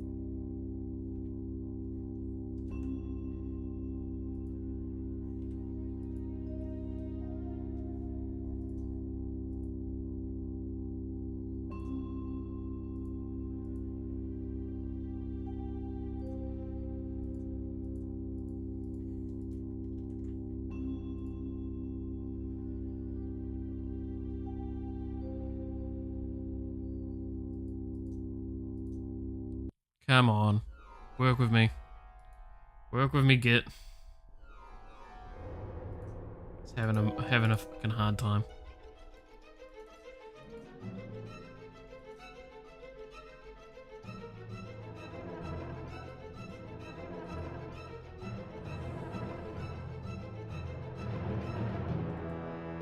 Oh my god. Seriously? Okay, get broke. I'll leave that till later. Is there anything else I want to smash out today? I don't think so. I think we've done enough today. I'm quite happy with the work. I am feeling like I want a break, and I am hoping that I can have one.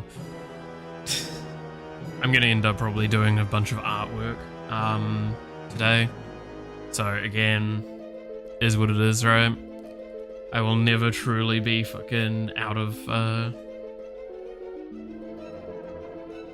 the work cycle.